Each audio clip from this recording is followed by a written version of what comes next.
व्यावसायिक विकासासाठी वेगवेगळे व्याख्यानं नियमितपणे आयोजित करत असतं. त्यातलंच हे एक आजचं पुष्प आहे.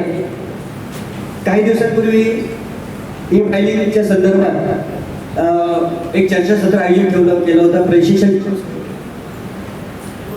आशा भगत मॅडम यांना विनंती करतो की त्यांनी स्टेजवर स्थानापन्न व्हावं. टाळ्यांच्या गजरात त्यांचं स्वागत करतो. आपल्या बार असोसिएशन पनवेल बार असोसिएशनचे कार्यकारी सदस्य भूषण म्हात्रे यांना विनंती करतो की त्यांनी स्टेजवर स्थानापन्न व्हावं. तर आपले पनवेल बार असोसिएशन नियमितपणे वकिलांच्या करिता वेगवेगळे प्रकारचे प्रशिक्षण आयोजित करतं. त्यातलंच हे एक पुष्प आहे. काही दिवसांपूर्वीच ई फायलिंगच्या संदर्भात आपलं व्याख्यान आयोजित केलं होतं. चांगला मोठा प्रतिसाद त्यासाठी मिळाला होता. कार्यक्रम झाल्यानंतर मी आपले सर्वांचे लाडके भुजबळ साहेबांना पर्सनली विनंती केली. मी माझ्यासोबत काही महिला वगैरे होत्या की आपण साहेबांशी बोलूयात की नोटीसच्या संदर्भात एक व्याख्यान ठेवावं म्हणून. कारण 1-2 महिन्यापासून बऱ्याच लोकांचं चालू होतं आपल्या वकिलांचं की एखादं व्याख्यान आपल्याकडे व्हायला पाहिजे. वेगवेगळे बार ठेवतात. तर मी कळकळीची विनंती भुजबळ साहेबांना केली की भुजबळ साहेब, आम्ही नवनिर्वाचित नोटी वकील आपले जवळजवळ 250च्या आसपास आहेत आणि बऱ्यापैकी कारण ही नोटरी वकील होणं म्हणजे खूप मोठी जबाबदारी. एक प्रकारे तुम्हाला खूप मोठी पॉवर मिळते. तहसीलदारांची जे ॲफिडेव्हिट ॲफर्मेशन करतो किंवा सुप्रिंटेंडेंटसारखी आपल्याला पॉवर मिळालेली असते, त्याचा अतिशय योग्य प्रकारे वापर आपल्याला आता भविष्यात करता आला पाहिजे. आता नोटरी कशी करावी आणि कशी करू नये याबाबत खूप सुंदर मार्गदर्शन आपल्याला गायकवाड साहेब थोड्या वेळात करणार आहे. 1-1.5 महिन्यापूर्वी पुणे बार असोसिएशनने त्याचं ऑनलाईन व्याख्यान ठेवलं होतं. ते मी अटेंड केलं होतं. जेव्हा भुजबळ साहेबांनी मी विनंती केली की सर, नोटरी वकिलांसाठी एक व्याख्यान ठेवायचं आहे आपल्याला, तर सर बोलले की हिरवे सगळी जबाबदारी तू बघ आणि हो व्याख्यान ते म्हणून गायकवाड सरांना बोलवतो. ॲक्च्युली माझ्या मनात तेच होतं की मी गायकवाड सरांचं नाव सुचवलं. सर जेव्हा मला बोलतील की व्याख्याता कोण आणायचा, तर मी माझ्या मनात ठरवलं होतं की जर सरांनी विचारलं तुम्ही सांगायचं गायकवाड सरांचं. मी अटेंड केलं गायकवाड समोरूनच त्यांनी सांगितलं की गायकवाड सरांना, म्हणजे आपल्याला थोडक्यात लक्षात येईल की गायकवाड सरांचे यातली ज्ञान किंवा प्रगल्भता किती आणि त्यांनी महाराष्ट्रामध्ये वेगवेगळ्या ठिकाणी दौरे करून अशा प्रकारचं व्याख्यान आयोजित करून ते मार्गदर्शन केलेलं आहे. मी पनवेल बार असोसिएशनचे अध्यक्ष यांना मनोज बोरे साहेब यांना विनंती करतो की त्यांनी दादांचं स्वागत करावं. इथे आलं त्याबद्दल तुमचं बार असोसिएशनच्या वतीने स्वागत आहे.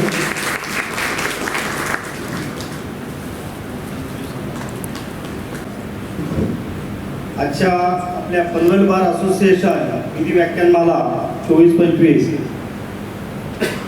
या व्याख्यानमालेसाठी उपस्थित असलेले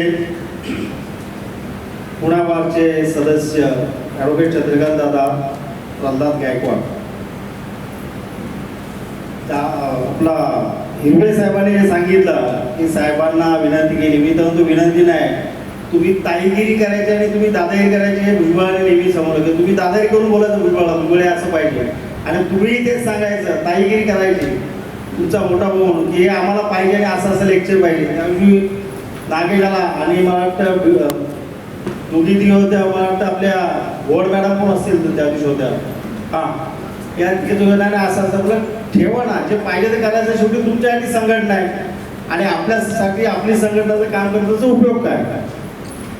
आणि बऱ्याच दिवसावर लेक्चर घ्यायचा कुठला आपण दर महिन्याला घेतच असतो. फक्त विषय कुठला असतो जो तुम्हाला उपयोगाचा आहे तोच घेणं महत्त्वाचं असतो. आता मागे आपण रिडेव्हलपमेंटचा खूप चांगला प्रकार झाला आणि आज गायकवाड साहेबांचं ज्ञान म्हणजे जसं हिरवे बोलले तसाच आपले प्रशांतला तर तुम्ही ओळखता, ॲडव्होकेट प्रशांत भूतने माझा, तो पुण्यामध्येच होता. त्यामुळे साहेबांची त्याचे संबंध ओळख होती आणि त्यांनी साहेबांचं लेक्चर ऐकलं. तेव्हा बोलत एखादा नोटरीवर आपल्याला लेक्चर घेऊया आपण. बरेचसे वकील आपले नोटरी गायकवाड साहेब आमच्या पुण्यातले होते वकिलीमध्ये, आता ते नोटरी आणि त्याच्यावर ते चांगलं लेक्चर देतात. आणि लकीली आपला हिरो मला बोलला, हिरवे साहेब, हिरो बोलतो छोट्या भावाचा मुद्दा कुठे हिरवे, आता तुला वाटायचं काहीतरी आपला. तर माझा आवडता अगदी तसं मी बोलतो दादागिरी करून बोलतो बऱ्याच वेळा की मागे हिरवे गुरुजी चौकाला सुरू होतं दादागिरी करून, साहेब असंच नाव का दिलं आणि ते नाव का तुम्ही हे करणार, तो दादागिरी करायला होतो. पण साहेब आमदार साहेबांनी ऐकलं बाबा नाही करू आपण, तुझं काय हरकत नाही.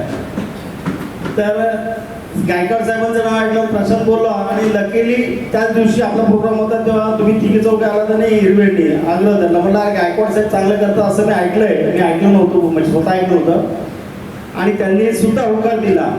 याला जिवंत वकिली म्हणतात ती अशी की वकिलांनी रिक्वेस्ट केल्यानंतर वकिलासाठी येणारा व्यक्तिमत्व म्हणजे गायकवाड साहेब. आज पुण्यावरून ते आपल्याकडे आले, तर अशा व्यक्तीचं खरोखर आपण काळावरून स्वागत केलेलं आहे.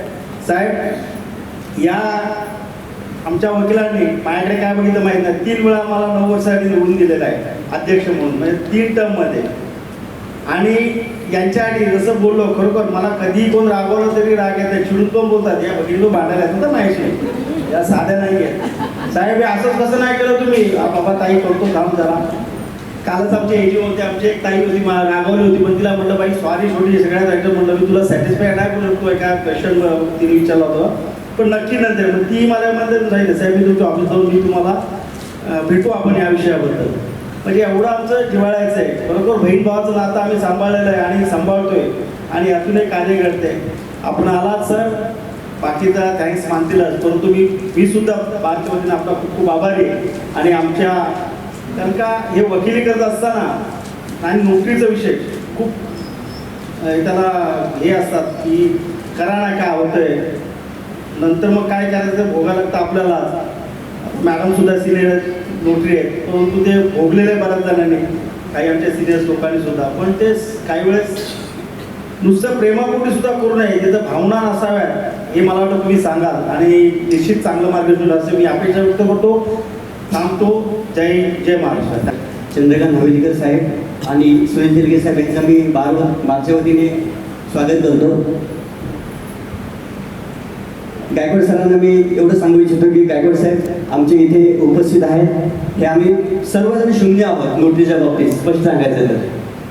त्यामुळे आम्हाला ABCD पासून काय असतं थोडीफार माहिती आहे आम्हाला. काहींनी वकिली काहींनी नोटरीची प्रॅक्टिससुद्धा सुरुवात केलेली आहे आणि काहींना अडचणी येत आहेत, कंटिन्यू चालू असतात मला सुद्धा की हे करायचं ते करायचं, हे डॉक्युमेंट करू का ते करू का.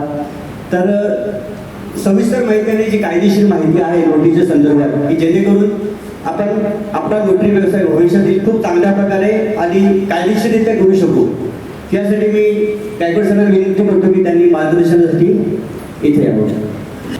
आपल्या बारचे 3 वेळा हॅट्रिक असलेले विद्यमान अध्यक्ष भुजबळ साहेब, तुमचे सर्वांचे लोकप्रिय असलेले अध्यक्ष सुनेत आहेत ते.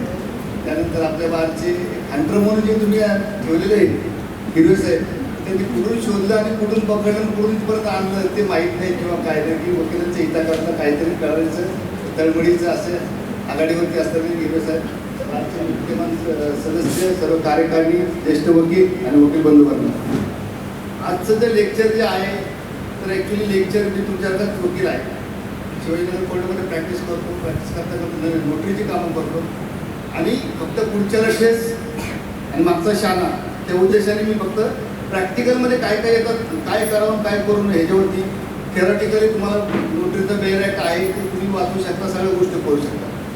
सर्वप्रथम जे नवनिर्वाचित जी नोटरी जी झालेली आहे त्यांचं मनापासून अभिनंदन करतो की या येणाऱ्या काळामध्ये काहींचं COP आलेलं असेल, काहींचं येत असेल, काहींचं इन प्रोसेसमध्ये असेल, काहींचं येणार असेल चालू. तर याच्यामध्ये आल्यानंतर ज्यावेळेस तुम्हाला पहिलं COP तुमचं पहिलं काम आहे ते COP आल्यानंतर त्या प्रकारचे शिक्के बनवून घेणे. शिक्क्यांच्यामध्ये तुमचं जनरली की ज्यावेळेस आपण सिलेक्शन झालेलं असतं की साधारणतः 7 वर्ष प्रॅक्टिस 10 वर्ष प्रॅक्टिस झालेली असली त्या अनुषंगाने सेंट्रल गव्हर्नमेंटने आपली सर्वांची निवड केली असते. म्हणजे 7 ते 10 वर्षामध्ये साधारण आपल्याला बरंच काही शिकायला मिळालं असतं की वकील प्रॅक्टिस करत असताना डॉक्युमेंट कसे असतात कसे नसतात, काय करावं काय करू नये ह्या उद्देशाने सेंट्रल गव्हर्नमेंटने आपली अपॉइंटमेंट केली आहे. दुसरी गोष्ट याच्यामध्ये मी सांगू इच्छितो की नोटरी ज्यावेळेस आपली अपॉइंटमेंट झाली म्हणजे मी असं मानतो की आपण ॲज अ तहसीलदारसारखे JMC सारखे पॉवर आपल्याला ॲफिडेविटचे दिलेले ह्या 2च व्यक्तीला हे ॲफिडेविटचे पॉवर असतात ते आपल्याला मिळालेले आहे. त्याच्यामुळं त्या पदाचा जास्तीत जास्त आपण विचार करून त्या अनुषंगाने आपण तसं राहिलं पाहिजे. जसं एखादं सोनं जे असतं तर खाली पडलं तर आपण त्याचा विश्वास ठेवणार नाही की ते सोनं असेल, पण ते सोन्याच्या दुकानात गेलं म्हणजे ज्यावेळेस ते कपाटामध्ये असतं ते खोटं जरी असतं तरी आपण ते त्याला म्हणू शकत नाही की ते खोटं, पण ते खरंच असतं ते, पण त्याची व्हॅल्यू तिथं असेल. त्याप्रमाणे आपल्या नोटरींची समाजामध्ये व्हॅल्यू आहे आणि त्या अनुषंगाने जबाबदारीने आपल्या एकूण काम करायचं. ज्यावेळेस सुरुवातीला आपलं सर्टिफिकेट आले त्याच्यानंतर पहिले आपली जबाबदारी की त्या शिक्के बनवून घेणे, तुमच्या ह्या परिसरामध्ये शिक्के बनवून देणारे किंवा कोण असतील किंवा जसं तर पुण्यामध्ये कसं होतं, काही लोक शिक्क्यांचं पूर्णपणे ते काम करतात. तुमच्याकडे आता हे बनवून करण्याच्या गोष्टी आहेत का तुम्हाला? किंवा पहिली गोष्ट बिफोरलीचा एक शिक्का असतो, त्यांचा ॲटिस्टेटचा एक शिक्का असतो, त्याचा ट्रू कॉपीचा एक शिक्का असतो आणि मोठा गोल आणि छोटा गोल हे मेन बेसिक शिक्के. आणि ह्याच्या अनुषंगाने बाकीचे जे शिक्के आहेत की जसं मी एखादं डॉक्युमेंट जास्त चांगलं करण्याकरता तर काहींचं तुमचं ब्लँक पेज असतं, कॅन्सलेशन असतं आणि नोटरीचा नोटराईज आणि रजिस्टर्ड सोयीचा नंबर आणि खाली तारीख, लेटरचं एक स्टॅम्प, असे साधारणतः स्टॅम्प म्हणजे करायला गेलं तर 10-15पर्यंत तुमचे स्टॅम्प जाऊ शकतात. आणि बेसिकली एवढे जे स्टॅम्प आहेत ते स्टॅम्प आल्यानंतर ते एका ग्रीन पेपरवर सगळे स्टॅम्प इम्प्रेस करायचे. त्यानंतर 3 तुमच्या स्पेसिफिक सिग्नेचर त्याच्यावरती करायच्या आणि त्याचं ॲक्नॉलेजमेंट नोटीस दिलं तुम्हाला पाठवायचे की असं सर्टिफिकेट मला मिळालेलं आहे आणि त्याच्या अनुषंगाने मी शिक्के बनवून घेतलेले आहेत आणि त्याप्रमाणे मी काम करायला सुरुवात केली. त्याच्यानंतर सेकंड पार्ट तुमचा की तुमच्या इथं कोशागार आहे ट्रेझरी ऑफिस जिथं तुम्हाला तिकीटं मिळतात आता म्हणजे सर्व नोटीस तिकडून जाऊन आणलं होतं. पुण्यामध्ये कसं आहे की आमच्याकडे पुणे लॉयर कन्झ्युमर सोसायटी आणि सोसायटीच्या मार्फत आपल्याला सगळे स्टॅम्प तिथे मिळतात, तिकीट मिळतात. त्यामुळं तुमच्या कोशागारामध्ये तुम्हाला एक ॲप्लिकेशन द्यायचं आहे, त्याला ह्याचं एक कॉपी जोडायची की असं माझी सेंट्रल गव्हर्नमेंट नोटरी म्हणून अपॉइंटमेंट केलेली आहे आणि मला तिकीटं घेण्याकरता आपल्याकडून नंबर देणं द्यावा ते मला मिळावी. मग ते ॲक्नॉलेजमेंट त्यांना दिल्यानंतर त्यातून तुम्हाला त्यांच्या रजिस्टरचे किंवा स्टॅम्प वेगळे जे नंबर असतात तर त्याप्रमाणे तुम्हाला एक नंबर दिला जातो आणि त्याच्या अनुषंगाने तुम्हाला तुमचे पुढचे तिकीटं वगैरे ज्यावेळेस आपण आणायला जाणार तुम्ही तर त्या कोडच्या नंबर जसं बँकेमध्ये पासवर्ड असतो तसं तुम्हाला त्यामध्ये नंबर दिला जातो आणि त्याच्या अनुषंगाने तुमचे तिकीट घेतून ते होतं. त्याच्यानंतर तिकिटाचं झाल्यानंतर डिस्ट्रिक्ट कोर्टामध्ये तुमच्याकडे असं सोय की त्यांच्याकडे एक सेपरेट काउंटर असतं, इन्स्पेक्शन शाखा असते किंवा काय. पुण्यामध्ये डिस्ट्रिक्ट कोर्टाने सेपरेट एक ऑफिसमध्ये त्यांनी प्रोव्हिजन करून ठेवली की नवीन नोटरींनी त्या ठिकाणी आपल्या अर्ज जे आहेत लेटर त्या ठिकाणी तुम्हाला इन्फॉर्म करायचं. त्यांनी एक कवरिंग लेटर देऊन तुमचं सर्टिफिकेट मला असं अपॉइंटमेंट केलेली आहे आणि त्याचं ते देऊन त्यांच्यावर तुम्हाला हे करायचं आहे. म्हणजे पहिले तुमचं COP आलं, तुमचे स्टॅम्प झाले, तुमचे स्टॅम्पचं ॲक्नॉलेजमेंट नोटीस केले, त्यानंतर तुम्ही कोशागारामध्ये तुमचं तिकिटाचं हे केलेलं आहे, नंबर घेतलेला आहे आणि तुमचं डिस्ट्रिक्ट कोर्टामध्ये गेलं. तर हे झालं तर ॲक्च्युली तुमचं काम चालू होणार आहे. काम चालू होताना तुमचं पहिलं येतं तुमचं रजिस्टरचं पार्ट. तर इथं समजा तुमच्याकडं रजिस्टर स्टेशनरीवर कोण सप्लाय करत असेल त्यानुसार 100 पानी रजिस्टर असतं, 200 पानी रजिस्टर असतं. मी सुरुवातीला 100 पानी घ्या कारण का तरी 200 पानी आता ॲक्च्युली मला मिळालं नव्हतं म्हणून मला 200 पानी घ्यावं लागलं की ते कॅरी करायला ह्याला तर तुम्हाला थोडं हे होतं. रजिस्टर घ्यायचं पहिलं. रजिस्टर घेतल्यानंतर पहिल्या पानावरती तुमचं ही जी झेरॉक्स आहे सर्टिफिकेटची झेरॉक्स त्या पहिल्या पानावर चिटकवायची तुम्हाला. त्याच्यानंतर हे जी पेजेस आहेत तुमचे रजिस्टर त्या बाजूला गोल सील जे आहे मोठं तर प्रत्येक पेजेसवरती तुमच्या रजिस्टरच्या प्रत्येक पेजेसवरती गोल सील मारायचं आणि प्रत्येक पानावरचा नंबर द्यायचा म्हणजे त्याला पेजिंग करायचं तुम्हाला टोटली हे जे आहे इथून पहिल्या पानापासून समजा 100 पाने असेल तर तुमचं इथं सगळं 100 पानापर्यंत शिक्के मारायचं त्या पेजिंग करायचं आणि शेवटच्या पानावरती लिहायचे की सदरच्या रजिस्टरला पान नंबर 1 ते 99-100 इतकी पानं आहेत आणि ते एन्डोर्समेंट करून सही शिक्के करायचे. हे झाल्यानंतर तुमचे तिकीटं अशा पद्धतीचे तिकीटं येतील आपल्याला ह्याच्यामध्ये नोटरी द्यायच्या. एका याला साधारणतः ह्याचं ट्रेझरीचं काय होतं काही वेळेस त्यांचं शीट जे असतं तर कमी असं पानामध्ये चेंज करतात साधारणतः ते ठराविक.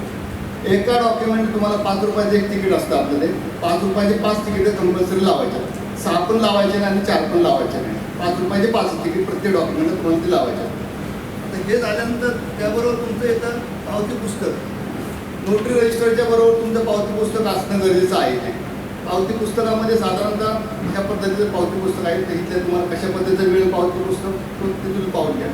जी काउंटर स्लिप असते ह्या मी पलीकडची कस्टमरची कॉपी असते. त्याच्यामध्ये ज्यावेळेस तुमचा हा 1 नंबर असतो त्यावेळेस कामकाज चालू करतो आपण ते तुमचा पहिला नंबर येणार आहे इथं कॉलम जे आहे सिरियल नंबर आहे. काही रजिस्टर घेतले नसेल तर पाहून घ्या. सिरियल नंबर आहे तुमचा पहिला येणार सिरियल नंबर 1. त्यानंतर ज्या दिवशी तुम्ही डॉक्युमेंट नोंदवणार त्याची तारीख असणार त्या दिवशी तारीख. त्यानंतर नेम ऑफ द डॉक्युमेंट तुमचं डॉक्युमेंट कोणत्या प्रकारचं आहे तर त्याचं नेचर हेडिंग जे आहे ते त्याच्यामध्ये येणार साधारणतः. Name and address of the party तर जे डॉक्युमेंट ते अनुषंगाने जे आहे तर त्या लोकांची नावं त्यांचे पद्धती यामध्ये तुमचे तिथं आले पाहिजे. त्यानंतर contents of the document in brief ते थोडक्यात त्या डॉक्युमेंटमध्ये काय आहे काय नाही हे थोडक्यात तुम्हाला ह्याच्यामध्ये लिहून घ्यायचं आहे. त्यानंतर नेक्स्ट पार्ट आहे नोटरी स्टॅम्प. ह्या कॉलममध्ये कायम 25 रुपये तुमचे येणार आहेत. तिकीट जे लावले ते 25 रुपयाचे येणार आहे. त्यानंतर प्रोफेशनल फी ही 35 रुपये आहे सेकंड कॉलममध्ये आणि नोटरी फी 35 रुपये. म्हणजे असं 25, 35 हे फिक्स आहे. त्या पद्धतीचं आपल्याला ते करायचं आहे. त्याच्यानंतर सेकंडचे जे आहे तर ते पार्टी सिग्नेचर. हा सेकंड लास्ट कॉलममध्ये पार्टीचं सिग्नेचर आहे. ज्यावेळेस तुम्ही इथं नाव लिहिता, नाव लिहिल्यानंतर त्या समोर जे आहे तर त्या कस्टमर क्लायंटची त्यांची तिथं ते डॉक्युमेंटच्यानुसार सह्या घ्यायच्या आणि शेवटी ते डॉक्युमेंट कंप्लीट झाले तर इथं आपली नोटरीची सही करायची. ह्या पद्धतीचं आपली ही कामकाजी पद्धत राहणार आहे. त्यानंतर ह्या बरोबर हे जे पावती पुस्तक आहे, पावती पुस्तकावरून सुद्धा नंबर तुमचे 1, 2, 3 त्याप्रमाणे चालू होतील ते. आणि ह्याच्यातलं पावती पुस्तकाचा नंबर आणि ह्यातला नंबर हा तुमचा एकच असला पाहिजे. तुमचं डॉक्युमेंट नंबर 1 असेल तर पावती पुस्तक 2 असतं, एकच असलं पाहिजे. डॉक्युमेंट 50 असेल तर पावती पुस्तक. आणि ह्याच्या व्यतिरिक्त तुम्हाला दुसरं पावती पुस्तक पुढे वापरायचं नाही. म्हणजे जर समजा कन्व्हिन्सिंगवाले असतात की जर समजा काही वेळेस आपण पाहतो की डॉक्युमेंट एखादं चालू असेल आणि मग समजा आपल्या अगोदर समजा 50-52 नंबर दिला आणि आपला आता 50-53 यायला पाहिजे. पण मी नॉईलमध्ये काय त्यांची सर्टिफिकेटची पावती असतील, त्यांची ऑनलाईनची पावती असतील, ते मग 2-3 नंबर पुढं होतं. डायरेक्ट तुम्हाला पाहून तो 6-7 नंबरची पुढं होतो. तो त्यांच्याकडे चालतो. आपल्याकडे हे पावती पुस्तक रजिस्टर दोन्हीचा एकच नंबर असला पाहिजे. त्याच्यानंतर ज्यावेळेस आपण काम करायला चालू करेल आत्तापर्यंत 7 वर्षाच्या 10 वर्षाच्या एक्सपिरियन्समध्ये आपण नोटरी नसताना काही कामं करून घेतलेली असतात, नोटराईज करून घेतलेले असतात. त्यावेळेस आपण ते पाहिलं असतं. फक्त आत्ता काय झालं आहे की आत्ता पण आपण ह्या बाजूने येतो की नोटरी साहेब एवढं आमचं नोटरी करून द्या, ते देतो त्यांच्याकडे, त्यांनी करायचं आणि आपण घ्यायचं आणि आपण निघून जायचं. पण आता आपण टेबलची ह्या बाजूला आहे. त्यामुळे इथं बसल्यानंतर आता ते डॉक्युमेंट काय आहे काय नाही, ते कुठं शिक्के मारायचे, काय शिक्के मारायचे, हे सगळ्यात जास्त आहे. म्हणजे ड्रायव्हरची गाडी चालवणं आणि ड्रायव्हरच्या शेजारी बसणं. आत्ता पण आपण ड्रायव्हरच्या शेजारी बसत होतो, आता ड्रायव्हरच्या सीटवरती आलो तेव्हा आपल्या जवळ ते जास्तीत जास्त वाढलेले आहेत. आता ह्याच्यामध्ये डॉक्युमेंट करताना मोस्टली आता आपल्याला प्रॅक्टिसनुसार आपली माहिती आहे. ह्याच्यामध्ये आपण ॲफिडेविट करू शकतो, इंडेम्निटी बॉन्ड करू शकतो. म्हणजे पहिले बेसिक तत्व लक्षात ठेवायचे, जे डॉक्युमेंट रजिस्टर ऑफिसमध्ये नोंदवले जातात ते आपण नोंदवायचे नाही, ते पहिले लक्षात ठेवायचं. त्याच्यानंतर काय होतं की ह्या नोंदवण्याच्या भानगडीमध्ये आपल्याला जवळच्या लोकांच्याकडून अडचणी निर्माण होतात. काही एजंट असतात, काही मित्र असतात, काही नातेवाईक असतात, हे कर ते कर, करून दे, चालतंय, त्या भानगडीत पडायचं नाही. आपला व्यवसाय आहे, नोबल प्रोफेशन आहे, हा सिजनल बिझनेस नाही आहे. वर्ष 6 महिने 5 वर्ष करताय किंवा काय नाही, जोपर्यंत तुमची प्रॅक्टिस करण्याची तुमचं धमक आहे तिथपर्यंत तुम्हाला करायचं आहे. त्यामुळे ह्याच्या बाबतीत जास्त रिस्क घ्यायची नाही. आता ह्याच्यानंतर ॲफिडेविट तुम्ही करू शकता, इंडेम्निटी बॉन्ड करू शकता. त्यानंतर तुम्ही संमतीपत्र करू शकता. कारण बऱ्याच वेळा काय एरिया वाईज काही डॉक्युमेंट चेंज होतात. समजा पुण्याचे डॉक्युमेंट चालतात ते हडपतं, इकडं पनवेलला चालते अशा तर भाव नाही, किंवा इथले जे डॉक्युमेंट असतात ते तिकडं होतात अशा तर भाव नाही किंवा काही इंडेम्निटी बॉन्ड असतात तुमचे. त्याच्यानंतर तुमचं बिल असतं, नंतर तुमचं ह्याचं प्रॉमिसरी नोट असते. तर ह्याच्यामध्ये हे सांगताना मी आपण प्रश्न उत्तराचं सेक्शन हे घेणार आहे. त्यामुळे कसं होतं की तुम्ही सांगण्यापेक्षा तुम्ही जास्तीत जास्त प्रश्न विचारले म्हणजे मला तुम्हाला जास्तीत जास्त माहिती देता येईल किंवा त्या अनुषंगाने हे जे डॉक्युमेंट जे आहेत हे आपण नोंदवताना मग अशी तुम्हाला ज्या पद्धतीने सांगितलेलं आहे किंवा अनुक्रमांक, डेट, त्या डॉक्युमेंटचं नाव, ते ह्याचं पार्टीचं नाव, त्यांचे पत्ते आणि डॉक्युमेंट तुमच्याकडं nature of contents of the documents करताना कमीत कमी ते डॉक्युमेंट तुमच्या समोर नसल्यानंतर किंवा हे डॉक्युमेंट कशाचं होतं, किती तारखेला नोंदवलं, किती सिरियल नंबरला नोंदवलं, कोण पार्टी होती त्याच्यामध्ये, त्यांचे पत्ते काय होते आणि त्याचा मजकूर काय होता, हा थोडक्यात तुम्हाला त्यामध्ये द्यायचं की जेणेकरून तो तुमच्या त्याच्यामध्ये असला पाहिजे.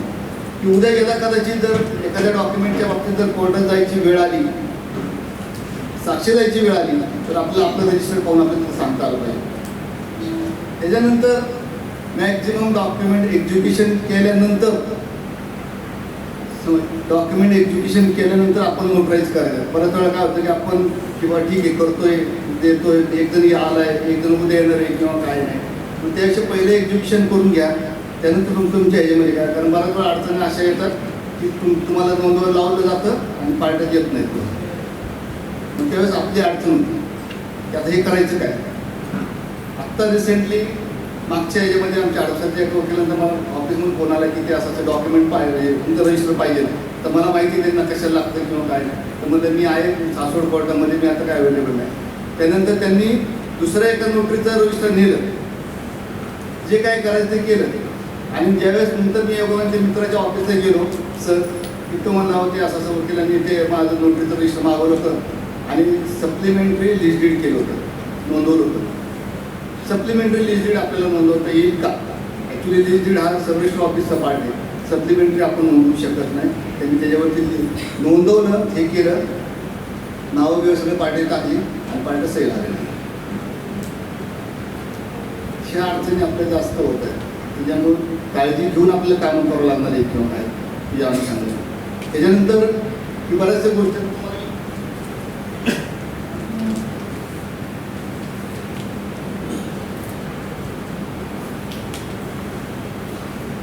आता हे जे डॉक्युमेंट करताना आपण जसं मग मी सांगितलं की आपण 7 वर्ष 10 वर्ष आपली प्रॅक्टिस झालेली आहे, त्यामुळे आपल्या बऱ्याचशा गोष्टी सिव्हिल क्रिमिनलच्या गोष्टी आपल्या रोजच्या डे टू डे प्रॅक्टिसच्या कामाचा अनुभव असतो, त्यातून ते आपण डॉक्युमेंट पाहत असतो, व्हेरीफाय करत असतो, डॉक्युमेंट कोर्टामध्ये हाताळत असतो.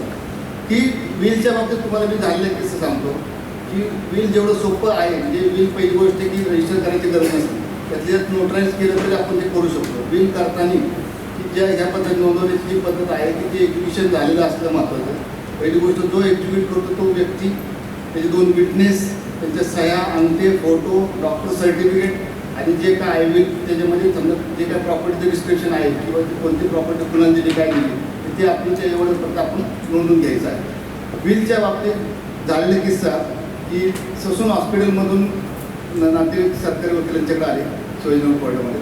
त्यांना सांगितले की असं ते आहे, समजा तो तुमचे भुजबळ साहेब सर ते असं हे करायचं आहे, तुमचं नोटरी त्यांना एक त्यांनी सांगितले की असं आहे, त्यांचं जाऊ नये काय असं ते कोण भुजबळ साहेब कुठे बेतमध्ये नातेवाईक आहेत आपलं आहेत की काय असेल त्यांचं योग्य काम असेल. नोटरी साहेब ससून हॉस्पिटलला गेले, तिथं गेल्यानंतर ते बाहेर थांबले वॉर्डमध्ये, तर ते म्हणले नातेवाईक पाहिले त्यांनी की बाबा त्यांना नोटरीनं म्हणले तुम्ही बाहेर बसा, डॉक्टरचं राऊंड चालू आहे. ते म्हणले बसतो.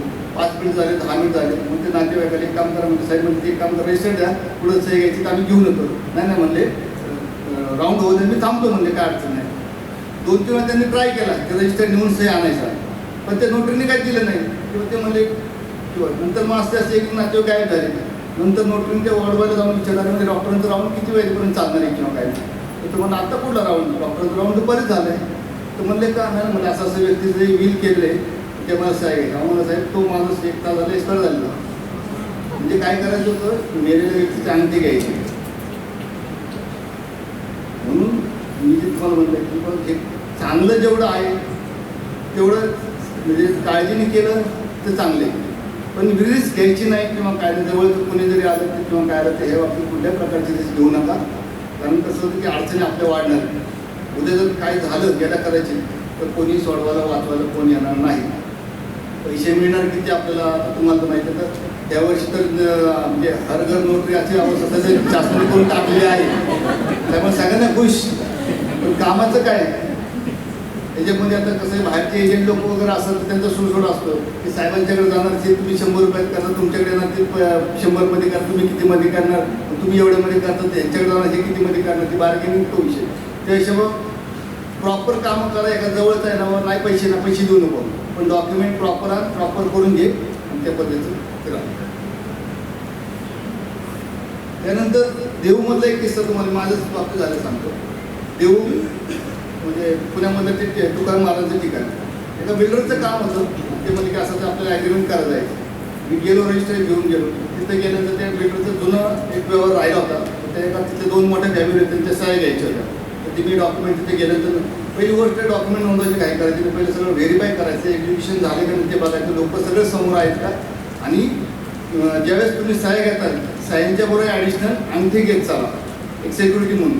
कारण कसं होतं की ह्यांची सही मी करू शकतो पण ह्यांचा अंगठा मी देणार नाही किंवा काय नाही, त्यामुळे सिक्युरिटी म्हणून की त्या डॉक्युमेंटवरती आपल्यासमोर अंगठे घेत चाला की जेणेकरून आपल्या समोर की यदा कदाचित आपल्याला सत्सविभूतीला आपलं पटलं पाहिजे की आपलं हे डॉक्युमेंट आपल्या लोकांनी ह्या लोकांनी आपल्या समोर केलेलं आहे, त्यामुळे आपल्याला कुणाला द्यायची कारण नाही. मग देऊमध्ये गेल्यानंतर त्या 2 फॅमिली होत्या, त्यांचं बिल्डरचा माणूस होता बरोबर. त्या फॅमिलीकडे गेलो, त्यांनी सांगितले की बाबा ह्यांचं एक पार्ट आहे त्यांचं एक पार्ट आहे. म्हणजे ठीक आहे. पहिल्या ठिकाणी गेलो, त्याची आईचं वय असेल साधारण 70च्या आसपास, 2 भाऊ 1 बहीण असं त्या फॅमिली साहेब होत्या. मग ते घरी गेल्यानंतर त्यांनी स्वतः सही केली त्या माणसाने. नंतर त्याची आई म्हणजे मी काही सही करणार नाही, मला त्याचं काय इंटरनल काय डिस्प्यूट असेल ते आईने काही सही केली नाही. त्यानंतर मग त्याची बहीण होती, भावाने सही केली, बहीण होती, बहीण ते म्हणलं की त्या मग तुम्हाला सांगितलं असं की रजिस्टर द्या, मी सही आणतो. नाही ना म्हणलं राहू दे म्हणलं, त्यांना बोला बाहेर. नाही म्हणलं ते डिलिव्हरी झालेली आहे. आता ह्याच्या डॉक्युमेंटमध्ये ते बहिणीचं वय होतं साधारणतः 55 वर्ष. आता जनरली आपलं काय आहे किंवा डिलिव्हरी झाली असं म्हणजे हे कोणतं नातेवाईक डिलिव्हरी असेल तिथं केअरटेकर किंवा आयचं ते असेल किंवा काय. तर नाही म्हणजे एक काम करा, त्यांना बाहेर बोला. आता आपलं तर जनरल नॉलेज आहे की बाबा 55 वर्षाची लेडीज आहे तर डिलिव्हरी समजा ते रूममध्ये कोणतं केअरटेकर असेल किंवा काय, त्यांना बाहेर बोलवा. मी सही म्हणजे मला काही हे नाही, फक्त 2 मिनटं बोलत सही झाली की माझं काम झालं. तर ते मला लक्षात की हे काय त्यांना तिथपर्यंत तिने बोलवलं, त्यातून लेडीजला बोलवलं, सही केली त्यांनी तिथं आणि आम्ही निघून आलो. जाताना त्या माणसाच्या गाडीवरती मी गेलो होतो, येताना त्या मुलाच्या गाडीवरती आलो. त्याला विचारलं काय आतमध्ये ती डिलिव्हरी झालेली ती तुझी बहीणच ना? तो म्हणला हो. म्हणजे काय झालं की त्या माणसाने बहिणीच्या सहीच्या ठिकाणी मुलीला सही करणार. आता हे आपल्या समोरचा एक म्हणजे कधी कधी तुमचं सत्संग बुद्धी किंवा एक ह्याचं जे आहे ना त्याचा वापर केला पाहिजे ना आपण तो. तर मग मी तिथं आल्यानंतर बाकीच्या लोकांनी सहाय्य झाल्या आणि तिथं आल्यानंतर बिल्डर त्यांना सांगितलं हे व्यक्ती काय त्या ठिकाणी नव्हती आणि ती तिच्या त्या भाचीने सही केली. तर मग मी काही डॉक्युमेंट ठेवणार नाही, तेवढं फक्त जो नावांचा तो पाठ करून कॅन्सल करून टाकला. कारण उद्या जर याचा कदाचित त्या बहिणीचं कंप्लेंट केली असती की बाबा मी जर ह्याच्या ॲग्रीमेंटवर साईज नाही केल्या तर हे मी म्हणजे अडचण कोणाची हेलपाटे मारायची आपलंच वाढणार. हे जेवढं चांगलं जेवढं आहे ना तेवढं चांगल्या पद्धतीने केलं तर चांगले. पण जर तुम्ही जर चुकीच्या काहीतरी हे काम केलं पण पैसे मिळणार किती असं काय 2 कोटी रुपये 4-5 कोटी रुपये मिळाले तर बाबा नाही लायसन बंद झालं तर काय वाटणार नाही किंवा काय. पण तसा बी प्रकार नसतो. पहिली गोष्ट नावाची बदनामी होती. एक काम खराब केलं तर लोकांचं पाण्याचा संशय हे होतो. लोक फायद्याचं असतात म्हणून तुमच्याकरता काम घेऊन येतील, काम करा म्हणतील आणि नंतर पण त्याला ते XYZ केलं नाही काय ते असे काय उलटी पालटी काम येतील काय असं नाही. परत पेपरला नाव येणार किंवा काय त्यावेळेस वाचवायला कोणी येत नाही. फार बार संघटना आपली फक्त आपल्या पाठीशी असतील तेवढंच फक्त त्यातून बी आपलं धर्मसहयोग आपलं जे काय असेल ते त्या पद्धतीने आपण काम करत राहायचं. तुमचे साधारणतः कामाचं स्वरूप त्या पद्धतीने राहणार आहे. जेवढं जास्तीत जास्त नॉलेज घेऊन तुम्ही कामं करा, डोळे उघडे ठेवून सत्संग बुद्धीने कामं करा. त्याच्यानंतर हे काम करत असताना साधारणतः आपलं 1 डिसेंबर ते 31 डिसेंबर हे आपलं ऑडिटचा महिना असतो. साधारणतः डिस्ट्रिक्ट कोर्टामध्ये आपल्याला ते ऑडिटची नोटीस येते साधारणतः किंवा रजिस्टरकडून की 1 डिसेंबर ते 31 डिसेंबरपर्यंत नोटरीच्या दप्तरांची तपासणी सुरू होणार आहे. तुम्ही तुमची तपासणीचे जे आहे ते करून घ्या. ज्यावेळेस ह्याचं तुमचं ऑडिटला येतं साधारणतः 30 नोव्हेंबरपर्यंत आपल्या झालेल्या कामाचं आपलं ऑडिट केलं जातं. ऑडिटला देताना आमच्याकडे अशी पद्धत आहे की आपली एक चांगली कॅरीबॅग द्यायची. ते कॅरीबॅगला आपलं एक व्हिजिटिंग कार्डचं स्टिकर ते स्टेपल करायचं. त्याबरोबर आपलं ओरिजिनल रजिस्टर जे काही पावती पुस्तकं 2-4 जे काही तुमचे झाले असतील ते पावती पुस्तकं ते सगळं दप्तर करून ओरिजिनल सर्टिफिकेट त्याची एक झेरॉक्स ते तिथे कन्सर्न ऑफिसला द्यायचं. त्यातून ते तुमच्याकडून किती पाहतात किंवा किती रजिस्टर आहे किती पावती पुस्तक आहेत ते देऊन घेतात आणि साधारण त्याप्रमाणे ठेवून काय तुमच्या 1-2 दिवसात 2-3 दिवसात जे काय त्यांचं इन्स्पेक्शन झालं तर ते तुम्हाला फोन करून ते बोलून घेतात. इन्स्पेक्शनचा रिपोर्ट येतो त्याच्यामध्ये की नोटरी हे जे आहे व्यवस्थित मेंटेन ठेवलं आहे का, काही नंबर स्किप केलेत का, काही काही केलेत का किंवा त्या पद्धतीचं ते डिस्ट्रिक्ट जजचं जे सिग्नेचरचं ते इन्स्पेक्शन रिपोर्ट असतो. तो रिपोर्ट आपल्याला मिळतो. रिपोर्ट तो मिळाल्यानंतर 1 जानेवारी ते 15 जानेवारीच्या आतमध्ये आपल्याला रिटर्न फाईल करायचं असतं. जसं आपण income tax annual return submit करतो ना तर त्या प्रकारे नोटरीचं रिटर्न ॲन्युअल रिटर्न आपल्याला सबमिट करायचं असतं. त्याच्यामध्ये टोटल झालेले डॉक्युमेंट्स किती, ॲफिडेविट किती असतात, त्याला इंटू फी असते. ते त्याच्यामध्ये तुमच्या नोटरीज ॲक्टमध्ये पेर ॲक्टमध्ये तो स्पेसिफिक दिलेला आहे त्यांना साधारणतः. आणि अदर डॉक्युमेंट्स किती केले असं मिळून दोन्हीचं झालेले डॉक्युमेंट त्यांची मिळाली तुम्हाला 35 रुपयाप्रमाणे फी असं करून ते तुम्हाला नोटरी सेलला दरवर्षी ते रिटर्न पाठवायचं आहे. हे म्हणजे न चुकणाऱ्या ह्या गोष्टी ज्या आहेत. ज्यावेळेस तुमचं सेकंड ऑडिट येईल त्यावेळेस तुमचं पुढच्या वर्षी त्यावेळेस 1 डिसेंबरपासून तुमचं राहिलेलं जे असतं ते पुढच्या ह्याच्यामध्ये ते 30 नोव्हेंबरपर्यंत ते ऑडिटमध्ये ते कंप्लीट करतात. म्हणजे 12 महिने त्यांचं 1 डिसेंबर ते 30 नोव्हेंबर असं त्यांचं 12 महिन्याचं पिरियड असतो साधारणतः. तर ऑडिट झाल्यानंतर म्हणजे माझं म्हणणं आहे किंवा तुम्ही समजा डॉक्युमेंट झाल्यानंतर ते वेळ पूर्ण करत चला. ते 8 दिवसामध्ये 15 दिवसामध्ये जे काय राहिलेले जे आहे पावती पुस्तकं रजिस्टर हे पूर्ण करत चला. कारण कधी ना कधी आपल्यालाच पूर्ण करायचं ते. जेवढं मागं पेंडिंग राहील तेवढं ते कामाचा लोड तुमचं वाढणार आहे. त्यामुळे मॅक्झिमम माझी अशी पद्धत आहे की मी साधारणतः 2-4 दिवस झाले की 8 दिवस झाले वेळ मिळाली पटकन जे आहे बाकीचं पावती पुस्तक हे जे आहे रजिस्टर मी तुम्हाला तर मी काल पण सांगता तुम्ही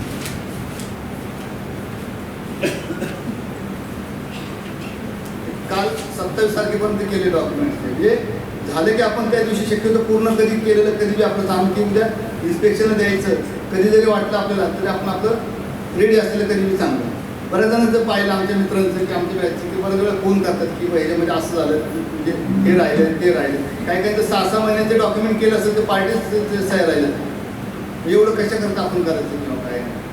लोक येतं त्यांचं काम झालं नाही की तुमचं कोणी विचार करणार नाही. तुम्ही फोन करा की बाबा हे येऊन जा येतो ना आज येतो उद्या 2 दिवसांनी यायचं इन्स्पेक्शन द्यायचं त्याच्या डॉक्युमेंट समोर येऊ द्या पार्टीसमोर बोला हे करून सह्या आम्ही सगळं कंप्लीट करून द्या.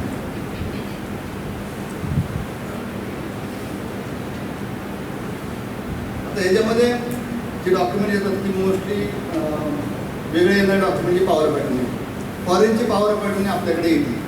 तिथे समजा काही सेलच्या बाबतीत असेल किंवा काही राईट असेल किंवा मुलगा अमेरिकेला आहे US ला आहे मुलगी तिकडे मग ती पॉवर पॅटर्न तिकडनं इकडे वडिलांच्या नावाने आईच्या नावाने पाठवतो इकडनं ड्राफ्ट जात असतो वकिलांच्या मार्फत तर त्यांना मेलवरती मिळतो त्यांनी ते प्रिंटआउट काढायचं. तिथं प्रिंटआउट काढल्यानंतर तिथे इंडियन एम्बेसी जे असते त्यांच्या समोर जाऊन त्यांनी ते एक्झिक्युशन करायचं असतं. तिथून एक्झिक्युशन केल्यानंतर पुढे समजा जे काय ते इथलं तिकडे इथं आल्यानंतर त्या डॉक्युमेंटला 500 रुपयाचा स्टॅम्प लावायचा. आपली इथले 500 रुपये स्टॅम्प लावून तो डॉक्युमेंट कम्प्लीट करून घ्यायचा आणि इथला जो व्यक्ती जो आहे पॉवर पॅटर्न होल्डर एक्झिक्युटेड तिकडं असतो होल्डर इथं असतो मग त्यांनी आल्यानंतर त्याचं सह्या ते सगळं कम्प्लीट करून ते पूर्ण करून घ्यायचं आणि आपल्याकडे नोंदवताना सेम त्या पद्धतीने सिरियल नंबर तारीख डॉक्युमेंटचं नाव आणि एक जे एक्झिक्युटंट आणि पॉवर पॅटर्न होल्डर एक्झिक्युटंट म्हणून त्याचं नाव त्यांनी तिकडून एक्झिक्यूट केलं त्याचं नाव टाकून द्यायचं त्याचा पत्ता टाकून द्यायचा होल्डरचं नाव खाली टाकून द्यायचं आणि आपल्या रजिस्टरला फक्त होल्डर सही करणार आहे. एक्झिक्युटंट तिकडं असतो त्याचं त्या होल्डरच्या समोर लिहून टाकायचं एक्झिक्युटिव्ह समोर this power pattern at executed at so and so in Indian embassy म्हणून त्याची आपल्या रजिस्टरला सही येणार नाही फक्त एकच सही तो फक्त एक ह्याच्याचा पार्ट येतो की तो बऱ्याच वेळ आपल्याकडे तो येऊ शकतो साधारणतः.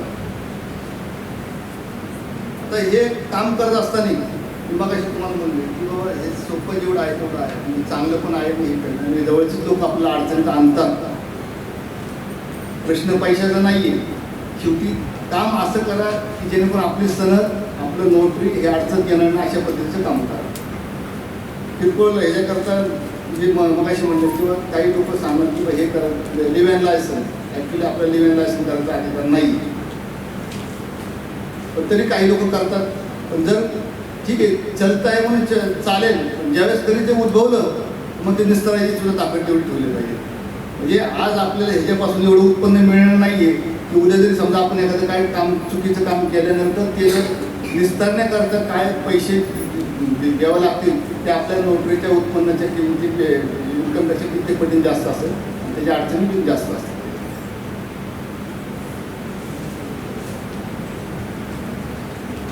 त्या मागच्या ज्यावेळेस लेक्चर आमच्या पुणेबारचे अध्यक्ष हेमंत जंदर त्यांनी त्या इलेक्शनचे पिरियड लेक्चर घेऊन होते की म्हणजे असं आपल्याला इलेक्शनच्या ह्याच्यामध्ये वकिला नाही करते त्यावेळेस मला विचारलं होतं की असं काय तर तुम्ही करता येईल का तर मला देतो म्हणे काय त्यांनी ऑनलाईन लेक्चर अटेंड केलं होतं ते गिरीव साहेबांनी पाहिलं होतं ते लेक्चर ठाण्यातल्या एका वकिलांनी ते ऑनलाईन पुढे जॉईन झालं त्यांचा मला फोन आला नंतर 2-3 दिवसांनी. तर दोघं पती पत्नी ते आपलेच बांधव आहेत दोघं पती पत्नी वकील आहेत. ठाण्यामध्ये काहीतरी ते SRAची वगैरे काहीतरी स्कीम असते त्यामध्ये बिल्डरचं वगैरे काहीतरी ते हे असतं तर ते डॉक्युमेंट मग अशी तुम्हाला सांगितलं की जे डॉक्युमेंट सेल्डीड हे जे पार्ट रजिस्टर ऑफिसचा कोणताही पार्ट आपण नोंदवायचा नाही तर त्यांनी ते सेल्डीड नोटराईज केलं. मीन वाईलमध्ये बिल्डर आणि त्या पार्टीमध्ये काहीतरी डिस्प्यूट झाला मॅटर पण हायकोर्टापर्यंत गेलं. हायकोर्टाने पहिला प्रश्न विचारला की हे डॉक्युमेंट नोटराईज कसं केलं कुणी केलं मग बार काउन्सिलला पत्र पाठवलं. बार काउन्सिल मार्फत त्यांच्यावरती डिसिप्लिन कमिटी अपॉइंटमेंट करून ती कारवाईची प्रोसेस झाली. त्यांना असं असेल ते म्हणजे असंच काय करायचं. आता शेवटी म्हणजे एक काम करतो म्हणजे बारचे अध्यक्ष कन्सर्न कोर्ट काउन्सिल मेंबर असेल तर त्यांना तुम्ही भेटा त्यांना सांगा की बाबा नजर चुकीने आता झालेलं आहे गोष्टी आहेत. कुठेतरी आपण जे मान्य करा त्या पद्धतीने पुढे जाऊ, त्याशिवाय पर्याय नाही. आता मला आता सेलेडमध्ये बिल्डरनी फ्लॅट विकला, घेणाऱ्यांनी घेतला, आपण फक्त नोटरी केले, याच्यामध्ये किती पैसे मिळाले असतील किंवा काय, हे कशा करता करायचं. त्यामुळे ती प्रिकॉशन महत्त्वाची आहे. त्याविषयी काय करावं, ह्याविषयी काय करून ह्याची पहिली सावधगिरी पहिली ही करावं, ह्या मताचं मी राहील की जेणेकरून आपल्याला पुढचं काम करणं सोपं जाईल. मगाशी मी तुम्हाला सांगितलं की हा वकिलीला आपल्याला रिटायरमेंट नाही. जिथपर्यंत आपल्यामध्ये धमक आहे तिथपर्यंत तुम्ही कोर्टामध्ये येऊ शकता, कोर्टामध्ये तुम्हाला कुणी येण्यापासून अडवू शकतात नाही, तिथपर्यंत तुम्ही तुमचं काम करू शकता. दुसरी गोष्ट की याच्यामध्ये आपलं टायमिंगचं बंधन नाही. रविवारी तुमच्या याच्यानुसार जर क्लायंट आलं तर रविवारी सगळं डॉक्युमेंट आपण नोंदवू शकतो. कारण हे डॉक्युमेंट ऑफिस हे आपल्या ताब्यात असतं, आपलं आपण करू शकतो. आज रविवार आहे किंवा काय नाही, की आपला बिझनेस जो आहे म्हणजे हे आहे व्यवसाय तो सर्व्हिस ओरिएंटेड आहे. जर सगळं समोरचं एखादं तुम्हाला अचानक आलं आता 10 वाजता, आता याच्यामध्ये काय होतं, आपण नोकरी असताना बरेचसे नवोदित वकील असतात, आपले बांधव असतात की त्यांची अडीअडचणी असतात, त्यांच्याकडे छोटी मोठी कामं असतात, ते ॲफिडेविट असतात, किंवा संमतीपत्र असतात किंवा काय असतात, दिवसभर कोर्टात असतात, संध्याकाळी ते येतात आपल्याकडे किंवा वकील असं आहे तर त्यांना जास्त कोऑपरेट करा. कारण कालपर्यंत आपण तिथं होतो, आज आपण नोकरी झाला पण त्याच्यामध्ये त्या स्टॅम्प येतो. कारण की बऱ्याच वेळा त्यांनी ॲफिडेविट तयार करून आणलेलं असतं, त्यांनी एज्युकेशन केलं असतं, पार्टी आपल्या समोर नसतो, त्याचं आयडेंटिफाय बाय स्टुडंटचं ॲडव्होकेट म्हणून शिक्का असतो. त्यामुळे त्याचं नाव टाकायला त्यांचं सही नाव आणि सही त्यांचं घ्यायचं, जेणेकरून तुम्हाला कळलं की पुन्हातर्फे आलो. तर नंतर आपल्याला कळलं पाहिजे की आपण नोटरी केले पण पुन्हाचं ते माहीत नसते किंवा काय. त्यावेळेस आपल्या बांधवांना जास्त सहकार्य करण्याचा जास्त प्रयत्न करा असं मी तुम्हाला सांगतो.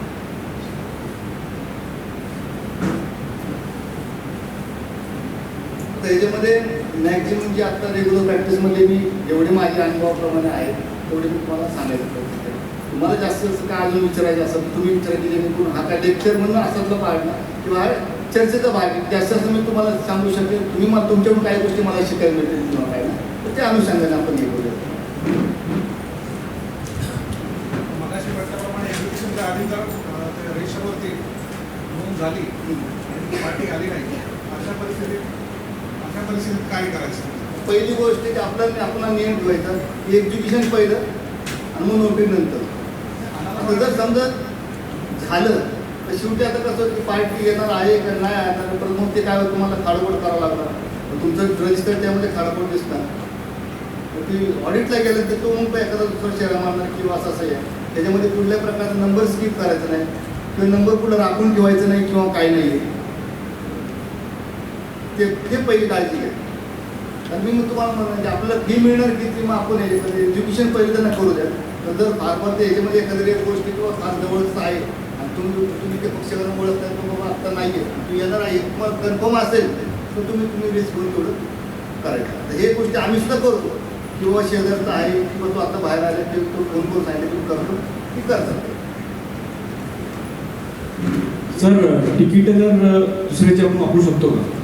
तिकीटं कुणाचं पण तिकीटं कुणी वापरू शकते. जसं आपलं कोर्ट फी स्टॅम्प असते त्याच्यावरती त्या तिकिटावरती कुणाचं नाव नसते किंवा काय नसतं. त्यामुळे जर कधी कधी आता आम्हाला एखाद्या समजा का शीट कमी पडली आम्ही मित्रांचे पण आणतो ना की बाबा आता उद्या कोर्टात जायचं किंवा अचानक काम आलं मग तो शीट आहे शीट घेऊन यायचं आपलं काम झालं त्याचं नेऊन द्यायचं. काय तिकिटावरती काय तिकीटं कोणी कॉमन असेल कुणाचं पण तिकीट वापरू शकतो.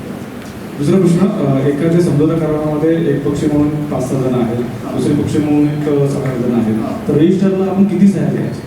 त्या डॉक्युमेंटवरती जेवढे लोक आहेत तेवढे ते सगळे असं आहे. तेवढे पक्ष आहेत तेवढा. तर ह्याच्यामध्ये मी तुम्हाला सांगेल की याच्यामध्ये आपण डॉक्युमेंट नोंदवताना विसरपावती आपण करू शकतो, ॲग्रीमेंट करू शकतो.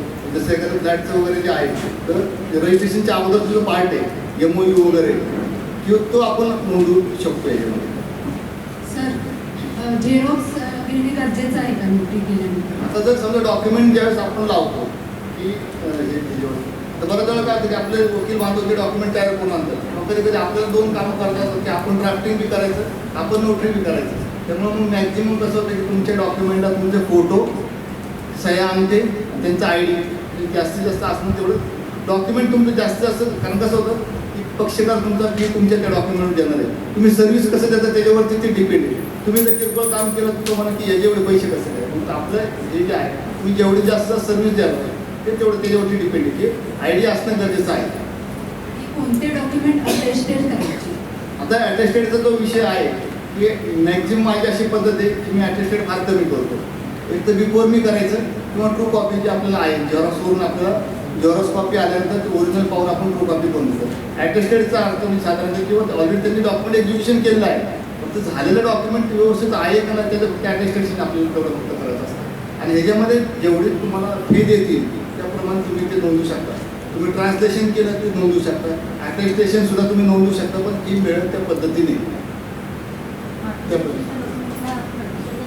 देऊ शकतो देतात. त्याच्यामध्ये समजा तर फॉर एक्झाम्पल तुम्ही एखादं डॉक्युमेंट समजा तुम्ही आणले की मग समजा मी घेताना काय घेणार की बाबा तुमचं नाव टाकणार की मी असं डॉक्युमेंट आणले आणि त्याचं जे आहे अटेस्टेशन त्याचं मी असं अटेस्टेशन केलं आहे, त्याला हा सिरियल नंबर देण्यात आला किंवा तुम्ही करू शकता अटेस्टेशन. साहेब नाही, दोन्हीपैकी एक असतं. अटेस्टेशनच्या वेळेस पार्टी तुमच्या समोर नसतं. देऊ शकतो म्हणजे कसं होतं की देऊ शकतो आपण, पण तुमच्या फीवरती डिपेंड समोर असतो. बरोबर बरोबर.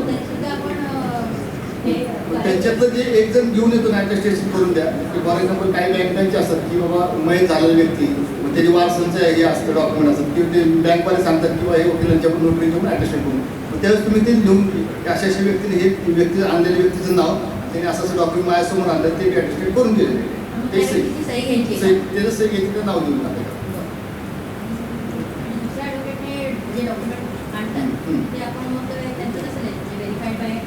आता ज्यावेळेस दुसरा ॲडव्होकेट समजा फॉर एक्झाम्पल एखाद्याने विसरपावती केलेली आहे तर ॲडव्होकेट आपल्याबरोबर समोर आले त्यांची पार्टी सगळं आपल्या समोर येतात त्याच्यावर मग त्यावेळेस त्यांची पहिली गोष्ट त्या डॉक्युमेंटवर कारण की डॉक्युमेंटच्या लोकांना आपण जास्त ओळखत नसतो, ते वकिलांना आपण ओळखत नसतो, त्यांच्यामार्फत ते आले असेल त्यामुळे त्यांचं ते शिक्का आपण बनवून घ्यायचा आयडेंटिफाय बाय ॲडव्होकेट त्याचं नाव आणि त्याचं सही आणि मग त्यांची जी काही डॉक्युमेंटमध्ये जी लोक असेल तर ते डॉक्युमेंटवरती लोक आपण जास्त नोंदवून त्यांच्या सगळ्यांचं सही घ्यायचं. काही वेळेला सर कसं असतं की म्हणजे बिफोर मीसाठी आपण घेत नाही अटेस्टेडसाठी लोक येतात म्हणजे दुसरे वकील आणतात तर त्यावेळेला सर मग आपण वकिलाची सही घ्यायची का? जे अटेस्टेशन आणलेत ना कसं होतं की समजा तो मी तुम्हाला म्हणलं ना किंवा तुम्ही अटेस्टेशनचे डॉक्युमेंट नोंदवू सुद्धा शकता आणि नुसतं फक्त तुम्ही पाहून व्हेरीफाय करून ते अटेस्टेड करून देऊ शकता.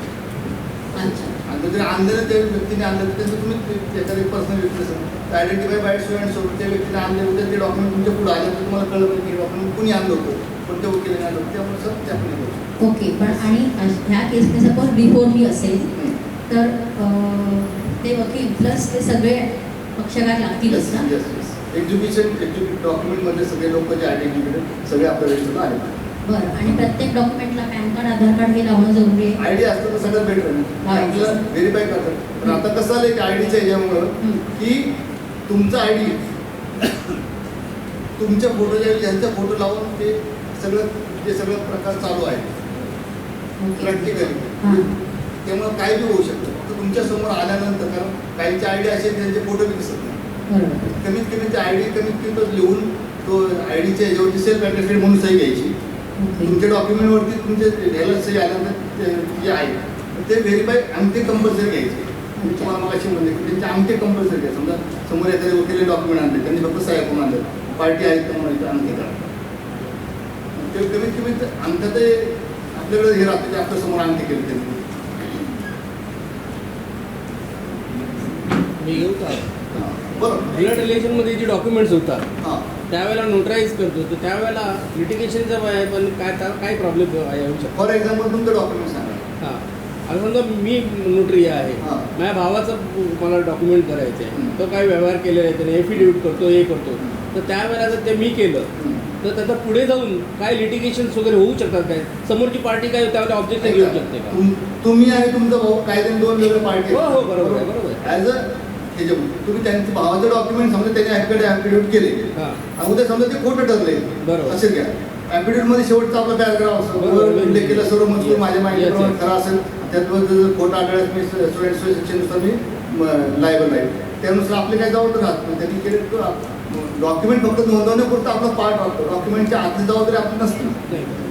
म्हणजे लिटिगेशनच्या दृष्टिकोनात आपण पूजा काढली नव्हती. फक्त आपले डॉक्युमेंट आपण नोंदवायचे, आपलं ॲफिडेविट आपणच करायचं, ते फक्त करायचं. घरच्या लोकांची पण करू शकतो म्हणजे तसं काय प्रॉब्लेम काही नाही. अडचण नाही. नॉर्मली काही जण अवॉइड करतात म्हणून म्हणतात. आता इव्हन दाव्यांच्या मध्ये समजा माझं वादी असेल तर त्याचं ॲफिडेविट मी कोणते कोर्टात दाखल करू शकतो, काय अडचण नाही त्याच्यामध्ये. कारण मी जर नाही केलं तर शेवटी फक्त काय त्यांनी ते म्हटलेलं जे आहे ते पक्षकारांनी म्हटलं त्यामध्ये आपण फक्त ॲफिडेविट केले. आपण जर ज्यावेळेस नाजरकडे जातो, नाजर तरी काय करतात, सांगा देवा शपथ कर, सांगा नाव सांगा, हे सांगा, चालतं. नमस्कार सर. आता आम्हाला ही रायगड डिस्ट्रिक्टसाठी म्हणून मिळालेली ही आहे नोटरी आहे आता सध्या. तर आता उद्या आमच्याकडे कोल्हापूर, सोलापूर किंवा हैदराबाद, बँगलोर इथलं जर कुठलं डॉक्युमेंट एखादा प्रत्यक्ष व्यक्ती जर घेऊन आला तर आम्ही ती करू शकतो. फायदा तुमच्या समोर पाहिजे. तुमच्या COP मध्ये तुम्हाला ज्यावेळेस आपण फॉर्म भरतो पुढं प्रॅक्टिस करणार आहोत, तुम्हाला कुठल्या भागात नोकरी पाहिजे ते आपण मेन्शन केलं असतं. म्हणजे तुम्ही जर पनवेलमध्ये असेल तर पनवेलमध्ये तुम्ही प्रॅक्टिस करू शकता. हैदराबादचं डॉक्युमेंट तुम्ही ते लोक जर तुमच्या समोर असेल तर त्यावेळेस ते मेड आणि एक्झिक्युटेड ॲट पनवेल ते येतं, म्हणून तुम्ही ते नोकरी करू शकता. अच्छा, म्हणजे तिथल्या जरी प्रॉपर्टीसाठी म्हणा किंवा कशा म्हणजे प्रॉपर्टी म्हणजे जे रजिस्टर नाही करायचं त्यासाठी जर समजा हैदराबादचं प्रॉपर्टी हां जो आई आणि मुलगा समजा तुम्ही राहणार तिथे, आईला विल करायचं तर ती इथं पनवेलमध्ये आहे, इथं बसून ते करू शकता. कारण एज्युकेशन पनवेल, दोघं पार्टी तुमच्या समोर आहे म्हणून म्हणजे पार्टी समोर असली तर आपण तुम्ही हैदराबादला जाऊन करू शकत नाही. हां तुम्हाला लिमिटेशन आहे. तर प्रॅक्टिसचं ज्युडिक्शन BAPC. थँक्यू. एक सर, तुम्ही असा एक प्रयोग म्हणाला की जे करार नोंदणीकृत करावे लागतात ते नोटराईज करता येत नाही. म्हणजे जसं की आपलं आता सेंडिंग झाले, साठी करार झालं, हे आपल्याला नोटरी करता येणार नाही. सर मग supplemental LLP agreement, tag letter, rectification deed, admission deed हे आपण करू शकतो ना? म्हणजे जर समजा एखादं तुमचं डॉक्युमेंट झाले, समजा गर्दीगत झालं, त्याचं रेक्टिफिकेशन तुमचं पुढं केलं जाणार, ते रजिस्टर ऑफिसला जाणार. तर ऑलरेडी जे डॉक्युमेंट रजिस्टर ऑफिसचा पार्ट आहे त्याच्याशी आपण पुरवणी करारनामा, दुरुस्तीपत्र हे करू शकत नाही. सर आणि तुम्ही म्हणाला की प्रत्येक डॉक्युमेंटवर अंगठे घेतले तर आपल्यासाठी चांगलं असतं, तर मग रजिस्टरवर सुद्धा अंगठे काही घ्यायची गरज नाही. रजिस्टर नाही ना? कसं होतं, आता जर समजा तुम्हाला अंगठे घ्यायच्यामध्ये तुम्ही सही आणि अंगठे तुम्ही घेऊ शकता. लक्षात घ्या, हां. जेवढं तुम्हाला जास्तीत जास्त तुमच्या पद्धतीने तुम्ही एखादं काम डेकोरेटिव्ह कसं करता येईल त्यानुसार तुमचं राहील. तुम्ही जर म्हणले किंवा ठीक आहे मी अंगठे घेणार, तुम्ही घेऊ शकता. आता आम्ही फक्त सह्या घेतो. तुम्ही जर म्हणलं की अंगठ्याचं जर सांग तर आमच्या एका डॉक्युमेंटला समजा 4 लाईन जायचं, तुमच्या याला 8 जातं. ते तुमच्या याच्यावर डिपेंड आहे. सर त्या रजिस्टरमध्ये दोन एक रकाने आहेत, एक नेचर ऑफ कंटेंट आणि एक कंटेंट म्हणून म्हटलेलं आहे. म्हणजे जसं की आता समजा ॲफिडेविट असेल, कंटेंट्स ऑफ द डॉक्युमेंट्स आणि name of the bite. Affidavit आणि कंटेंटमध्ये तो ॲफिडेविट कशाच आहे ते एक्सप्लेन समजा करायचं. फॉर एक्झाम्पल समजा नाव लिहिले XYZ ABCD residing at Panvel आणि ॲफिडेविट शाळा सोडल्याचं दाखला हरवलं त्याच्यासाठी वापरची कशासाठी घेतलं? काय कशा प्रकारे ॲफिडेविट ती तोड केली. की समजा MSCB मध्ये नवीन कनेक्शन घेण्याकरता संमतीपत्र. समजलं. म्हणजे थोडक्यात हे डॉक्युमेंट जर तुमच्या समोर नसतं तुम्हाला ते सांगता आलं पाहिजे की हे कोण आलं आणि त्यांनी कशासाठी वापरलं? थँक्यू. म्हणजे तुम्ही तेवढ्या ह्याच्यानुसार ती कंडिशन द्यायला पाहिजे. बिल असेल, बिलमध्ये 10 प्रॉपर्टी आहे, 10 प्रॉपर्टी तुमच्या ह्याच्यामध्ये आल्या पाहिजे आणि कोणती प्रॉपर्टी कुणाला दिली स्पेसिफिक आले पाहिजे. तेवढं सगळं एक्सप्लेन करायचं. हो, सो वन क्वेश्चन. त्याच्याशिवाय बिलला ते हे राहणारच नाही तुमच्या ह्याच्यावरती नोटराईज केले बिल. सर मी आज क्वेश्चन सर आपण ते फीचा मुद्दा डिस्कस केला होता. आता ॲडव्होकेट ॲक्टमध्ये आपल्याला मिनिमम फी दिलेली असते, हो. नोटरीमध्ये ही मॅक्झिमम दिलेली आहे. कोणीही नोटरी ॲफिडेविटसाठी 35 रुपीज चार्ज करत नाही. ते फॉर एक्झाम्पल काही 200 करतात, तर तुमचं हॉलिडे असेल तर 1000 पण घेतात. मग अशा वेळेस आपण रिसिप्ट इश्यू करतो का? आणि जर करायची असेल तर आपण obviously we are rule break करतोय एका अर्थाने. आता मला पहिले एक गोष्ट सांगा की आपल्याला वकिलांना प्रॅक्टिस करण्यासाठी हायकोर्टाने फी ठरवून दिलेली आहे, त्याच्याप्रमाणे आपण करतो का? असं काहीच करत नाही. मान्य. तर त्याप्रमाणे केलं तर आपलं वकिली घरी बसावं लागेल आपल्याला. पण सर ही जी फी आहे प्रिस्क्राईब केलेली ती मिनिमम आहे. मिनिमम. आता इथे हे नॉट बियॉन्ड दॅट असं म्हटलेलं आहे. बरोबर. त्यामुळे आपण त्याच्या पलीकडे चार्ज करू शकत नाही. ऑफिशियली आपण जर ॲफिडेविट करायचं म्हटलं तर आपल्याला 35 रुपये चार्ज करणं ॲज पर ॲक्ट मॅन्डेटरी आहे. पण कोणतेही नोटरी 35 रुपये घेत नाही. 200, 1000 हे त्यांचे आपापले रेट असतात. आता मी समजा एखाद्याचं नोटरी करायचं म्हटलं, मी जर 200 रुपये समजा चार्ज केले तर मी रूल ब्रेक करते, माझ्यावर तो डिसिप्लिनरी ॲक्शन होऊ शकते. पण मग अशा परिस्थितीमध्ये करायचं काय? आणि रिटर्न फाईल करणार आपण, तर रिटर्न फाईल करताना समजा मी 200 घेतले कॅशमध्ये, समोरच्याने नाही माझ्याकडे रिसिप्ट मागितली, तर तिथे मी शो करू शकते.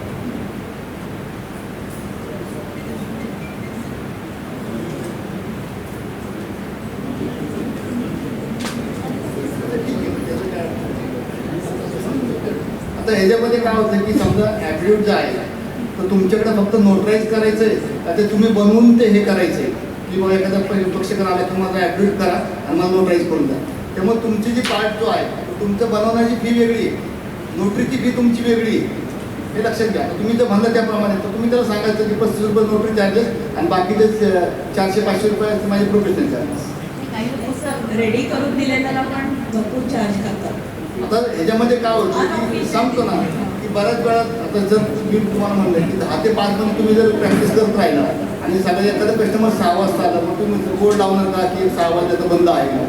आपलं जे सर्व्हिस ओरिएंटेड जे आहे ना, आता तुम्हाला मी सांगतो की लॉकडाऊनच्या सेकंड वेव्हमध्ये मी एक ॲफिडेविट केलेलं आहे. पहाटे 3:30 वाजता ॲफिडेविट केलेलं आहे. का तर ते बिगवनवरून जे वकिलांचा फोन आला की सर असं अर्जंट ॲफिडेविट आहे, दुसऱ्या दिवशी हायकोर्टामध्ये सकाळी ते दाखल करायचं आहे, तो पाऊस पडतो ऑगस्ट महिन्यामध्ये, तर ते बोलते की असं अर्जंट आहे, काय असेल तर जमेल का. तर अशा वेळेस आपलं डॉक्टरसारखं काम असतं, ज्यावेळेस समोरच्याला गरज आहे त्यावेळेस आपण अवेलेबल असणं आपलं काम आहे. तर आपण म्हणू शकत नाही की आता नाही तुम्ही आता उद्या या किंवा काही नाही.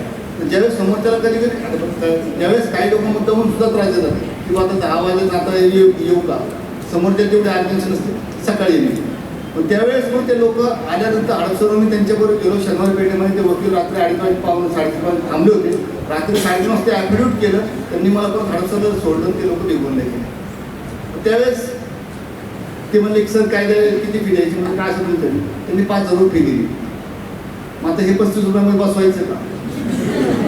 तेच म्हणते मी, रिसिप्ट देणं गरजेचं. आता मॅक्झिमम काय होतं तुम्हाला सांगतो की 99% रिसिप्ट मागत नाही केलं.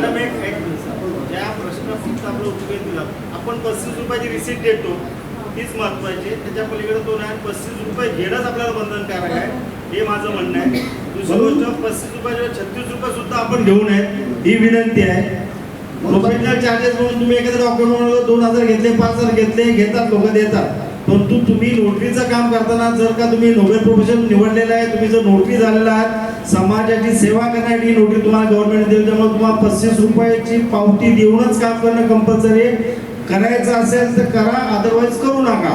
म्हणजे सॉरी मी तुम्हाला वैयक्तिक बोलत नाही, मी सगळ्यांना नोटरी बोलतो, त्यामध्ये माझी बायको सुद्धा नोटरी आहे. त्यामुळे सांगतो करायचं असेल तर 35 रुपयाचाच करा, नाहीतर माझ्या बायकोचा राजीनामा द्यावा, मी या मताचा आहे. त्यामुळे 35 रुपयाची पावती घेऊनच तुम्ही नोटरी डॉक्युमेंट करून द्यायला पाहिजे. त्याच्यावर 36 रुपये पण घेऊन नये. पाटील साहेब बरोबर, मॅडम बरोबर. काय बोलतात तर त्यामुळे ही नोटरी ही तुम्हाला पैसे कमवून देण्यासाठी साधन गव्हर्नमेंटने दिलेलं नाही, समाजसेवा करण्यासाठी दिलेले साधन आहे.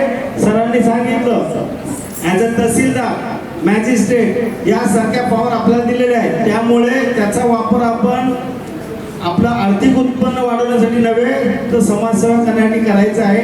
बाकी डॉक्युमेंट केल्यानंतरची जी फी असेल ती आपण घ्यावी, त्याबद्दल कोणी कोणाला अडवणार नाही.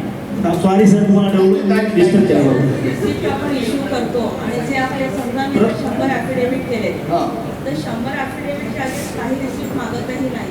तर ती टॅली करताना जेव्हा आपण इन्स्पेक्शनला डॉक्युमेंट्स देणार तर तेव्हा रिसिप्ट आणि ते कोरिलेट होणार नाही. मग त्याचा काही इश्यू येऊ शकतो का. आता ज्यावेळेस इन्स्पेक्शनला जातो, हा काउंटर पार्ट आपल्याकडं, त्याच्यानुसार इन्स्पेक्शन शाखा जी आहे ना, हे नाव, हा नंबर, हे नाव आणि ही सही हे मॅच करते, त्यांचं विचारते की समजा आता काही लोक रिसिप्ट नाही मागत, तर मग अशा वेळेस काय होतं की आपण रिसिप्ट नाही इश्यू केले, मी समजा 10 ॲफिडेविट केले, माझ्याकडे 7 जणांनीच रिसिप्ट मागितली, 3 कमी पडणार, तर इन्स्पेक्शनला मला त्याचा प्रॉब्लेम होऊ शकतो. हे पावती पुस्तक जे आहे ना, हे सगळं तुम्ही भरायचंय.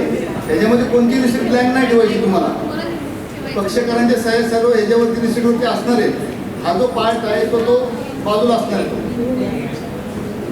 रजिस्टरमध्ये जी एंट्री आणि रिसिप्ट ते मी विचारते. म्हणून ते सांगतो की रजिस्टरमध्ये जी पावती एंट्री जी आहे ना ह्याच्यावरती प्रत्येक क्लायंटच्या सह्या असतात. तुम्ही जर 10 ॲफिडेविट केले 10 लोकांचे त्याच्यावरती सह्या असणार. आलं तुम्हाला हा पार्ट फक्त जपून ठेवायचा, इन्स्पेक्शन हा पार्ट द्यायचा आहे फक्त.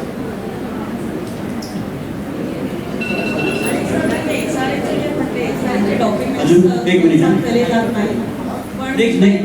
SRA जास्त करून डॉक्युमेंट्स येतात नोकरीसाठी SRA तर त्याच्यामध्ये काही जे आहेत नोकरी ते बिफोर मी करतात. बिफोर मी करणं योग्य आहे का? तर तुम्ही मला SRA करू नये, पण जे करतात किंवा ज्यांना करायला काम येतंय तर अशा वेळेस आपण बिफोर मी करतो की अटेस्टेड बाय मी असं करतो. पहिली गोष्ट की ते डॉक्युमेंट करणं आपल्यावरती आवश्यक आहे का नाही हा पहिला क्रायटेरिया. ते रजिस्टर ऑफिसचा पार्ट आहे का तो आपला पार्ट नाही. SRAचं कोणतं डॉक्युमेंट असतं आपल्याला? अंडरस्टँडिंग 2 पार्टी त्या प्रॉपर्टी सेल करतात पण त्याला सेल ॲग्रीमेंट असं नाव नसतं. MOU असू शकतो. म्हणजे बिफोर सेल करण्यापूर्वीचा MOU तो आपण नोटराईज करू शकतो. आणि त्याच्यामध्ये आपण जर समजा तुम्ही जर ड्राफ्टिंग करणार असेल त्याच्यामध्ये तुम्ही एक वाक्य टाका की हे ॲग्रीमेंट झाल्यानंतर जे काही पुढचं डॉक्युमेंट असेल तर ते कन्सर्न रजिस्टर ऑफिसमध्ये ते किती स्टॅम्पमध्ये भरून ते नोंदवलं जाईल. जसं आपण विचार पावती नाही आपलं MOU बऱ्याच वेळा काय होतं की रजिस्टर ऑफिसमध्ये एखाद्या फ्लॅटचं ॲग्रीमेंट करायचं आहे. फ्लॅटचं ॲग्रीमेंट करण्याच्या ऐवजी MOU करून घेतो की हा फ्लॅट तुमच्या आमचं डिलिंग झालेलं आहे किंवा 30 लाखाला फ्लॅट झाले त्याचा टोकन अमाऊंट तुम्हाला 50,000 रुपये देतो बाकीचा आपण ॲग्रीमेंट देऊ. तो MOU तुम्ही करू शकता. आणि MOU त्यामध्ये फक्त ॲग्रीमेंट नाही आहे, तो फक्त MOU ठरले की असा व्यवहार आमचा ठरलेला आहे. पण ज्यावेळेस त्याचं हे ॲग्रीमेंट करायचं आहे ते कन्सर्न प्रॉपर रजिस्टर ऑफिसमध्ये स्टॅम्प भरून ते रजिस्टर होणार. मग MOU आपण करू शकतो, विसरपावती आपण करू शकतो. एखाद्या प्रॉपर्टीच्या बाबतीत विसरपावती करू शकतो आपण करू शकतो. माझा प्रश्न आहे फॉरेन डॉक्युमेंट्सला जेव्हा आपण माझा जे प्रश्न आहे ते आपण पॉवर ऑफ अटर्नी जे पाठवतो कोर्टमध्ये अपिअरन्ससाठी किंवा काही डॉक्युमेंट एक्झिक्यूट करण्यासाठी फॉरेन कंट्रीजला सपोज दॅट USA मध्ये 4 टाईम झोन्स आहेत आणि एवढा मोठा तो स्टेट आहे की त्याची एम्बसी फार आहे. त्याच्यामुळे तिथल्या नोटरींना पॉवर दिलेली आहे डॉक्युमेंट अटेस्ट हे करण्याचं. हां तर ते डॉक्युमेंट आपण इंडियामध्ये जेव्हा आपण इथून पाठवतो डॉक्युमेंट ते आल्यानंतर आपण इथं करू शकतो ते डॉक्युमेंट. जसं मला तुम्हाला म्हटलं की इंडियन एम्बसीमध्ये जर एज्युकेशन केलं असेल तर नोटरीच्या समोर केलेलं आहे तिथं तुम्ही लिहिताना लिहायचं की ते एज्युकेटेड आहेत educated the sed document before the so and so notary at so and so म्हणून ते तुमचं ते आलं पाहिजे. एक्झिक्युटिव्हचं सिग्नेचर आपल्या रजिस्टरला हवंय इथल्या इंडियामध्ये. एज्युकेटेड नाहीच आहे ना आपल्याला पॉवर पेटर्न होल्डर आपल्याकडे तुमचे रजिस्टर एकाची सही आहे होल्डरची सही आहे. Okay okay. आणि सेकंडली सर एक अजून एक कन्सेप्ट माझ्या डोक्यात आलेला आहे. जसे आपण पूर्ण फायलिंग प्रोसिजर जी ऑनलाईन गेलेली आहे तसं नोटरीचं आहे का ऑनलाईन प्रोसिजर? आता नोटरीचं काय झालं की त्यांनी मॅक्झिमम सगळं आता ऑनलाईनचा प्रकार आपल्या ह्या तुमच्या बँकपासून चालू केलेलं आहे. आमच्या वेळेस ते फिजिकली डॉक्युमेंट यायचं. आता त्यांनी काय केलं की ते हे जे आहे ते सगळं ते ऑनलाईनचं त्यांना प्रकार ते प्रोसेस चालू आहे की काहीचं COP आले काहीचं येते काहीचं ऑब्जेक्शन आहे किंवा काय आहे तर तो ऑनलाईनचा प्रकार आहे. तिथून पुढं सगळे सर्टिफिकेट जे आहे ते ऑनलाईन देणार आहे. मॅक्झिमम तुम्हाला हे थ्री साईड सगळे जे आहे त्यांना सगळ्या त्यातल्या आयडिया आहेत. Thank you sir. एक छोटंसं अजून एक आहे जशी आपली बार असोसिएशन आहे आणि आपलं ग्रुप आहे तशा नोटरीची कुठली संघटना आहे का? आणि जर असेल तर माझी अशी विनंती की आपण जेवढे उपस्थित आहेत त्यांना पण त्या ग्रुपमध्ये ॲड करण्यात. आता त्याच्यामध्ये ऑल ओव्हर इंडिया माझ्या माहितीप्रमाणे 2 संघटना आहेत ते वेगळ्या प्रकारचे. जसं रजिस्टर असं पूर्ण हे नाही आहे की बाबा मेंबरशिप वगैरे काय तर तुम्ही जर तुमच्या तालुक्याची जर नोटरी असोसिएशन तुम्ही स्थापन करू शकता ते करू शकता तुम्ही तुमच्या. Yes thank you. असोसिएशन आहेत ते पदाधिकारी आहेत ते त्यांचे कामं करत असतात. ज्यावेळेस काही इलेक्शन वगैरे काय तर ते कार्यक्रम घेत असतात. पुढे तुम्हाला वाटलं बा तुमच्या ह्याच्याकरता नोटरीचं असोसिएशन तुम्ही तुमची सेपरेट करू शकता. सॉरी सिडको ट्रान्सफरचे डॉक्युमेंट येतात अंडरटेकिंग येतं ॲफिडेव्हिट येतं त्यावेळेला पार्टीज असतात 3-4 पार्टीज असतात तर मग रजिस्टरमध्ये सगळ्यांच्या जे डॉक्युमेंट एक्झिक्यूट करणार ते सगळं तुमच्या समोर पाहिजे. आणि समजा आता माझी मुलगी 12वीला आणि तिच्या स्कूलमध्ये जे काही डॉक्युमेंट्स लागतात तर ते मी स्वतः नोटरी करू शकतो. तर तुमची मुलगी ज्यावेळेस जर मुलगी तुमची 18 वर्षी असेल तर तिथं ते स्वतःचे डॉक्युमेंट एक्झिक्यूट करू शकते. जर बिफोर 18 असेल त्याचे पेरेंट म्हणून तुम्ही एक्झिक्यूट करतात ते तुम्हाला नोटराईज करता येणार नाही ते करू शकतो. पण मग माझ्या कशावरती? ॲज अ पॅरेंट्स म्हणून तिच्या बाबांची समजा सही घेतली त्याच्यावर आणि आईने नोटराईज केलं तर करू चालेल. शकतो, कारण त्याच्यामध्ये कंटेंट असतात की वडील देतात की जर वरचं काही जे काही दिलेलं आहे वरचा मजकूर माझ्या माहितीप्रमाणे खरं बरोबर आहे, ते खोटं आढळल्यास होणारे शिक्षण मी पात्र आहे, तर मग तुम्हाला काय अडचण येत नाही. आणि ते करू शकतो. समजा माझाच एक दावा आहे हां. आणि त्याच्यामध्ये मी स्वतः एखादं डॉक्युमेंट ॲफिडेव्हिट मला कोर्टात सबमिट करायचं आहे तर मी स्वतः ते नोटराईज करू शकते. तर माझा प्रश्न आहे, आपण जे लिव्ह लायसन म्हटलं, आपण रजिस्टर जे डॉक्युमेंट असतं, आता बऱ्याचदा असं होतं की कमी कालावधीकरिता लिव्ह लायसन कधी कधी जे सिजनल बिझनेस समजा करतात तर त्यांना 4 महिन्यासाठी 6 महिन्यासाठी असं लिव्ह लायसन एक सेफर साईड म्हणून मालक आणि त्यांच्यात करतात, तर ते आपण लिव्ह लायसन नोटरी करू शकतो. लिव्ह लायसन्सची नोटराईज करायला आपल्याला अथॉरिटी नाही.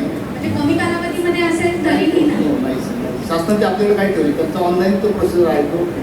तर लिव्ह लायसनमध्ये तुम्हाला एक किस्सा सांगतो की ऑनलाईन लिव्ह लायसन झालं होतं.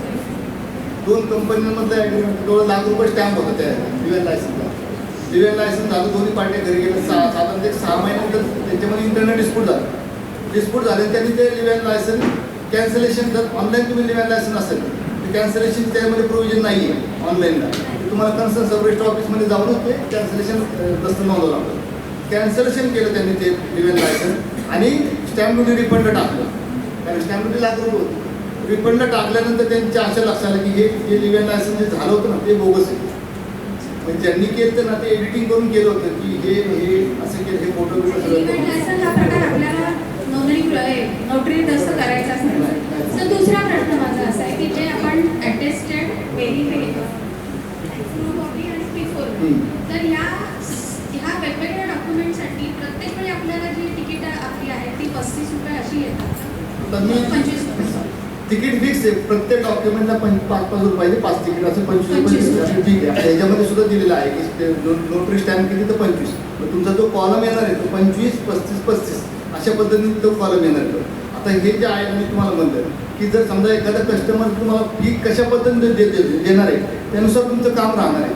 तो जर समजा तुम्हाला कमी फी देणार तर तुम्ही मग तासभर काम करत बसणार आहे का त्याच्यामध्ये? ट्रू कॉपी तुम्ही नोटराईज करू शकता. ट्रू कॉपी सुद्धा की अशा व्यक्तीने हे डॉक्युमेंट्स ओरिजिनल आणले आणि ते ओरिजिनल पाहून मी ट्रू कॉपी करून देऊन अशा नोंदवून त्याला तुम्ही हे करू शकता. पण डिपेंड्स अपॉन फी. धन्यवाद सर. हो. एक मिनिट सर, ह्याच्यामध्ये मला एक विचारायचं होतं की बऱ्याच वेळा काय होतं की कंपन्यांच्या डॉक्युमेंट्स नोटरीसाठी येतात नोटरी वकिलांकडे, त्याचे असे बरेच बंच असतात आणि ते बिल मागतात. मग आता त्यांना नेमकं द्यायचं काय? म्हणजे बिफोर मी नसलं समजा ॲप्लिकेशन असलं ज्याचं आपण नोंद जरी नाही केली रजिस्टरमध्ये, पण मग त्यांना कंपनीला ऑडिटला वगैरे असं बिल लागतं की नोटरीसाठी एवढा खर्च केला.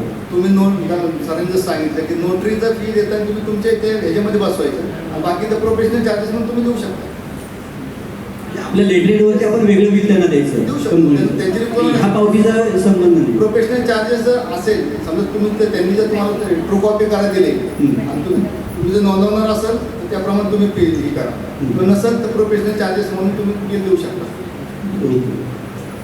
सर मला 2-3 प्रश्न विचारायचे आहेत की स्टॅम्प पेपर जो लावला जातो तो इनसफिशियंट आहे, कमी स्टॅम्प लावला आहे, ह्याची ड्युटी आपली आहे.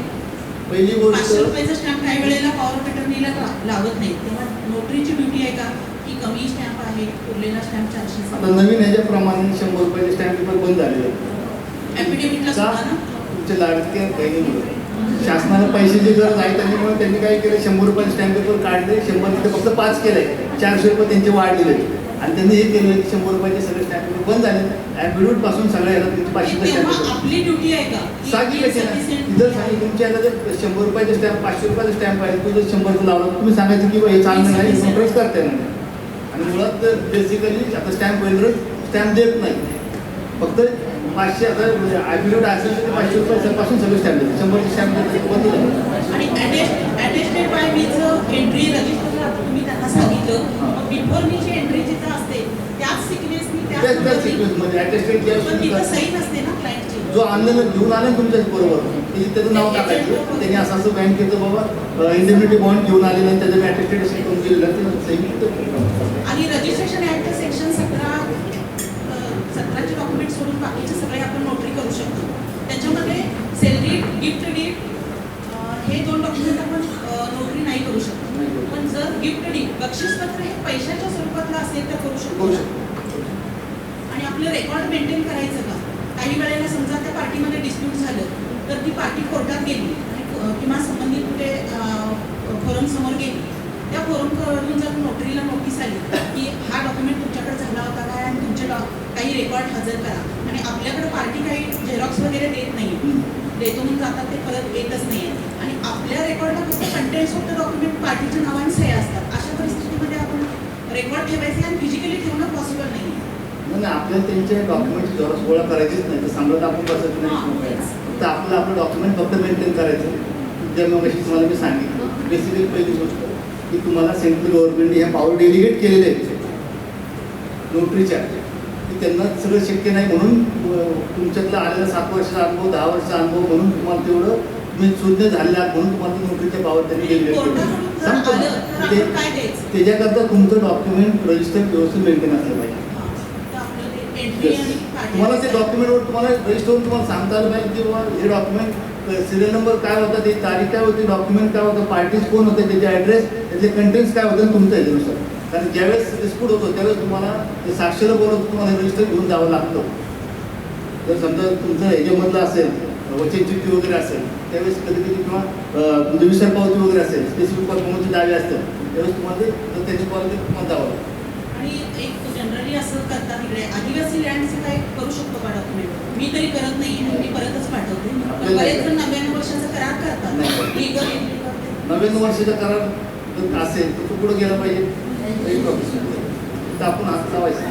आणि डॉक्युमेंट मधल्या कंटेंटची लिगॅलिटी इलिगॅलिटीशी आपला काही संबंध तो ना, तो त्या पार्टीचा प्रश्न. तरी त्यात कसं आहे की जरी समजा लिगॅलिटी असेल, उद्या एखाद्याने समजा एमओयू आणला तुमच्या समोर आणि शनिवारवाड्यात ते लिहिलं असेल तर ते आपण करायचं. आपण ते कंटेंट आपण बघितलं पाहिजे. मी त्यासाठी notary is not responsible for the contents of the document अशी काम मारते. जर समजा त्याच्यामध्ये शनिवारवाड्याची एमओ असेल तर त्याला आपण आपलं तेवढं काम तर आहे ना किंवा कशाचं आहे ते बघायचं किंवा डिस्क्रिप्शन सगळं म्हणत नाही की बाइंडिंग आहे तुमच्या ह्याच्यावरती, पण तुम्ही कशाचं डॉक्युमेंट आहे, काय आहे, किती असेल. समजा डॉक्युमेंटमधला एखादा फ्लॅटचा व्यवहार असेल तर 2 कोटीचा आहे, 50 रुपयाचा आहे, 100 रुपयाचा आहे, आपल्याला त्यांनी घेतलं. तुम्ही तो आहे तेवढं तर महत्त्वाचं ते आपण तेवढं हे केलं पाहिजे. आणि ट्रू कॉपीजला आपण तिकीट लावायची गरज नाही. डिपेंड तुम्हाला म्हणणार ट्रू कॉपी तुम्ही ओरिजिनल पाहून तुम्ही ट्रू कॉपी करून देऊ शकता. तर कस्टमर पेईंग असेल तर तुम्ही ते नोंदवू शकता, नंबर देता येतो. आमटे सह्या आणि आमटे देखील रजिस्टरवरती घ्या, सेपर साईड असं आपण बोललं, म्हणजे आमट्याला दस्तूर घ्यायचं का? जर एक्झिक्युटिव्हला अडाणी असेल तर ते तुम्हाला आपण दस्तूर घेतोच, सेपर साईड सही असेल तर नाही, सही असेल तर दस्तूर घ्यायची काही गरज. सही आहे ना, सहीला तुम्ही ॲडिशनल घेता, फक्त त्याची आमटी घेता.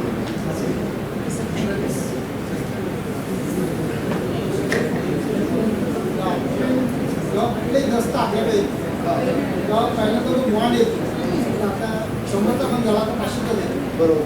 तर आपण जेव्हा दस्त आपल्याकडे येतो तेव्हा पहिल्यांदा बॉन्ड खरेदी केल्याची तारीख आणि एक्सपायरी डेट याच्यामध्ये टाकून होणं गरजेचं आहे असं मला वाटतं. बॉन्डवरती एक्सपायरी डेट कुठं असतं? 6 महिने असते. 6 महिने कोण बसलेले कुणी सांगितलेलं आहे? हो, 6 महिने आताच करतो. बॉन्ड स्टॅम्प जो असतो ना, स्टॅम्प पेपर, त्याच्यावरती डेट खरेदी केलेली असते ना, बरोबर, त्या खरेदी केलेली डेट आणि त्याच्यानंतर 6 महिने दिली त्याच्या आधीच करायचं. त्याच्यामध्ये बरेच जण जे आहे ते स्टॅम्प घेताना जो तो वापरला जातो तिथून पुढे तो एक्झिबिशनमध्ये आलेला असतो. लक्षात घ्या, जर 6 महिने वापरलं तर त्याचं एक्सपायरी डेट कसं काय झालं? काय लोक 6 महिन्याच्या नंतर पण आणतात, म्हणजे करू शकतो का आपण? आपल्या ह्याच्या करता येईल कसं तुम्ही सरळ सांगून टाकायचं. तुम्हाला जर वाटलं की 6 महिन्याचं आहे तर तुम्ही त्यांना सांगायचं की स्टॅम्प पेपर चालू घेऊन. समजा या प्रश्नाला पुढे म्हणतो, स्टॅम्प भरला आहे की नाही भरला आहे नसताना ते बनवणार नोकरी वकिलाचं काम आहे का? 500चा भरला आहे किंवा 2000चा भरला आहे किंवा जुना झाला आहे किंवा एक्सपायर झाला आहे याच्यामध्ये आपलं काम आहे का? बघा ॲक्च्युली कसं होतं की स्टॅम्प जो आहे तो मिनिमम 500 रुपयाचा स्टॅम्प झालेला आहे. तिथं जर एखाद्याने जुना अंदाज 100 रुपयाचा लावला तर ते आपण ऍक्सेप्ट नाही करू शकत. आपण त्यांनी डॉक्युमेंट आणले म्हणून ॲज इट इज आहे असं नोंदवायचं हे पण नाही झालं पाहिजे. कधी तुम्ही ॲज इट इज आपलं प्रॅक्टिस पार्टनरशिप बीड आपण रजिस्टर करतो, नोटराईज करतो. तर पार्टनरशिप बीडला त्यांचं जे कॅपिटल कॉन्ट्रीब्युशन असतं त्याप्रमाणे स्टॅम्प ड्युटी स्टॅम्प पेपर असला पाहिजे. तर आपण नोकरी करताना जर त्यांनी फक्त स्टँडर्ड 500 रुपयाचा स्टॅम्प लावला तर आणि त्याला कदाचित त्यांच्या कॅपिटल कॉन्ट्रीब्युशन प्रमाणे 700 किंवा 1000चा स्टॅम्प पेपर असला पाहिजे तर ते काम आपलं आहे का? आता जर सुरुवातीला बेसिकली पार्टनरशिपला 500 रुपयाचा स्टॅम्प पेपर लावला पण ज्यावेळेस तो रजिस्ट्रेशनला जातो तर त्यावेळेस ते किती कॅल्क्युलेशन आहे ते त्यांचं काम असतं. त्यामुळे आपण पार्टनरशिपमध्ये करताना आपण 500 रुपयाच्या स्टॅम्पवरती आपण पार्टनरशिप बीड करू शकतो. आपल्या महाराष्ट्रामध्ये पार्टनरशिप डीड ही ऑप्शनल आहे. ती सगळीच पार्टनरशिप या रजिस्टर्डच केल्या पाहिजेत, फर्म्सकडे असं नाही. बरोबर. त्या नोटरी पण केल्या चालतात. तर म्हणूनच त्याच अनुषंगानेचा प्रश्न की आपण आता तुम्ही म्हणालात की माझ्याकडे पक्षकार आले, डीड मी बनवली पार्टनरशिप डीड, त्याच्यावरती त्यांनी 500 रुपयाचा स्टॅम्प पेपर आणून दिला. पण त्यांचं जे कॅपिटल कॉन्ट्रीब्युशन आहे ते मी कॅल्क्युलेट केलं पार्टनरशिप ॲक्ट प्रमाणे आणि तिकडे 700 रुपये, आता 700चं नाही भरता येणार त्यामुळे 1000चा मी सांगितलं. पण पक्षकारांनी नाही आणला. पण मी आता बिफोर मी करून ते डॉक्युमेंट करायचं का मग थांबवायचं? तर ज्यावेळेस समजा 500 रुपयाचं करून तर समजा आपण डॉक्युमेंट रजिस्टर केलं, समजा नोटराईज केला, जर समजा याला करायचं तो कोर्टात गेलं तर त्याचं तिथं ठरेल ना ते. एक्झॅक्टली. असं स्टॅम्प ड्युटी बघणं माझं काम नाही ना. जर समजा तुमचे क्लायंट असेल तर तुम्ही क्लायंट ॲज अ क्लायंट म्हणून आपण म्हणजे नोटरीचा रोल किती आणि आपला प्रोफेशनचा पार्ट किती. मी तर म्हणून 10% हा पार्ट असतो प्रोफेशनचा पार्ट. तुमच्याकडे पक्षकारांनी तुम्ही त्यांना सांगितलं पाहिजे की बाबा याच्यामध्ये 700 रुपयाचा स्टॅम्प होते, आपल्याला 500 2 स्टॅम्प पेपर लागतो. आणि 99.99% हे पक्षकार हे वकिलांचं ऐकलं असतात. हा करता एखादा म्हणला की बाबा नाही लावायचं,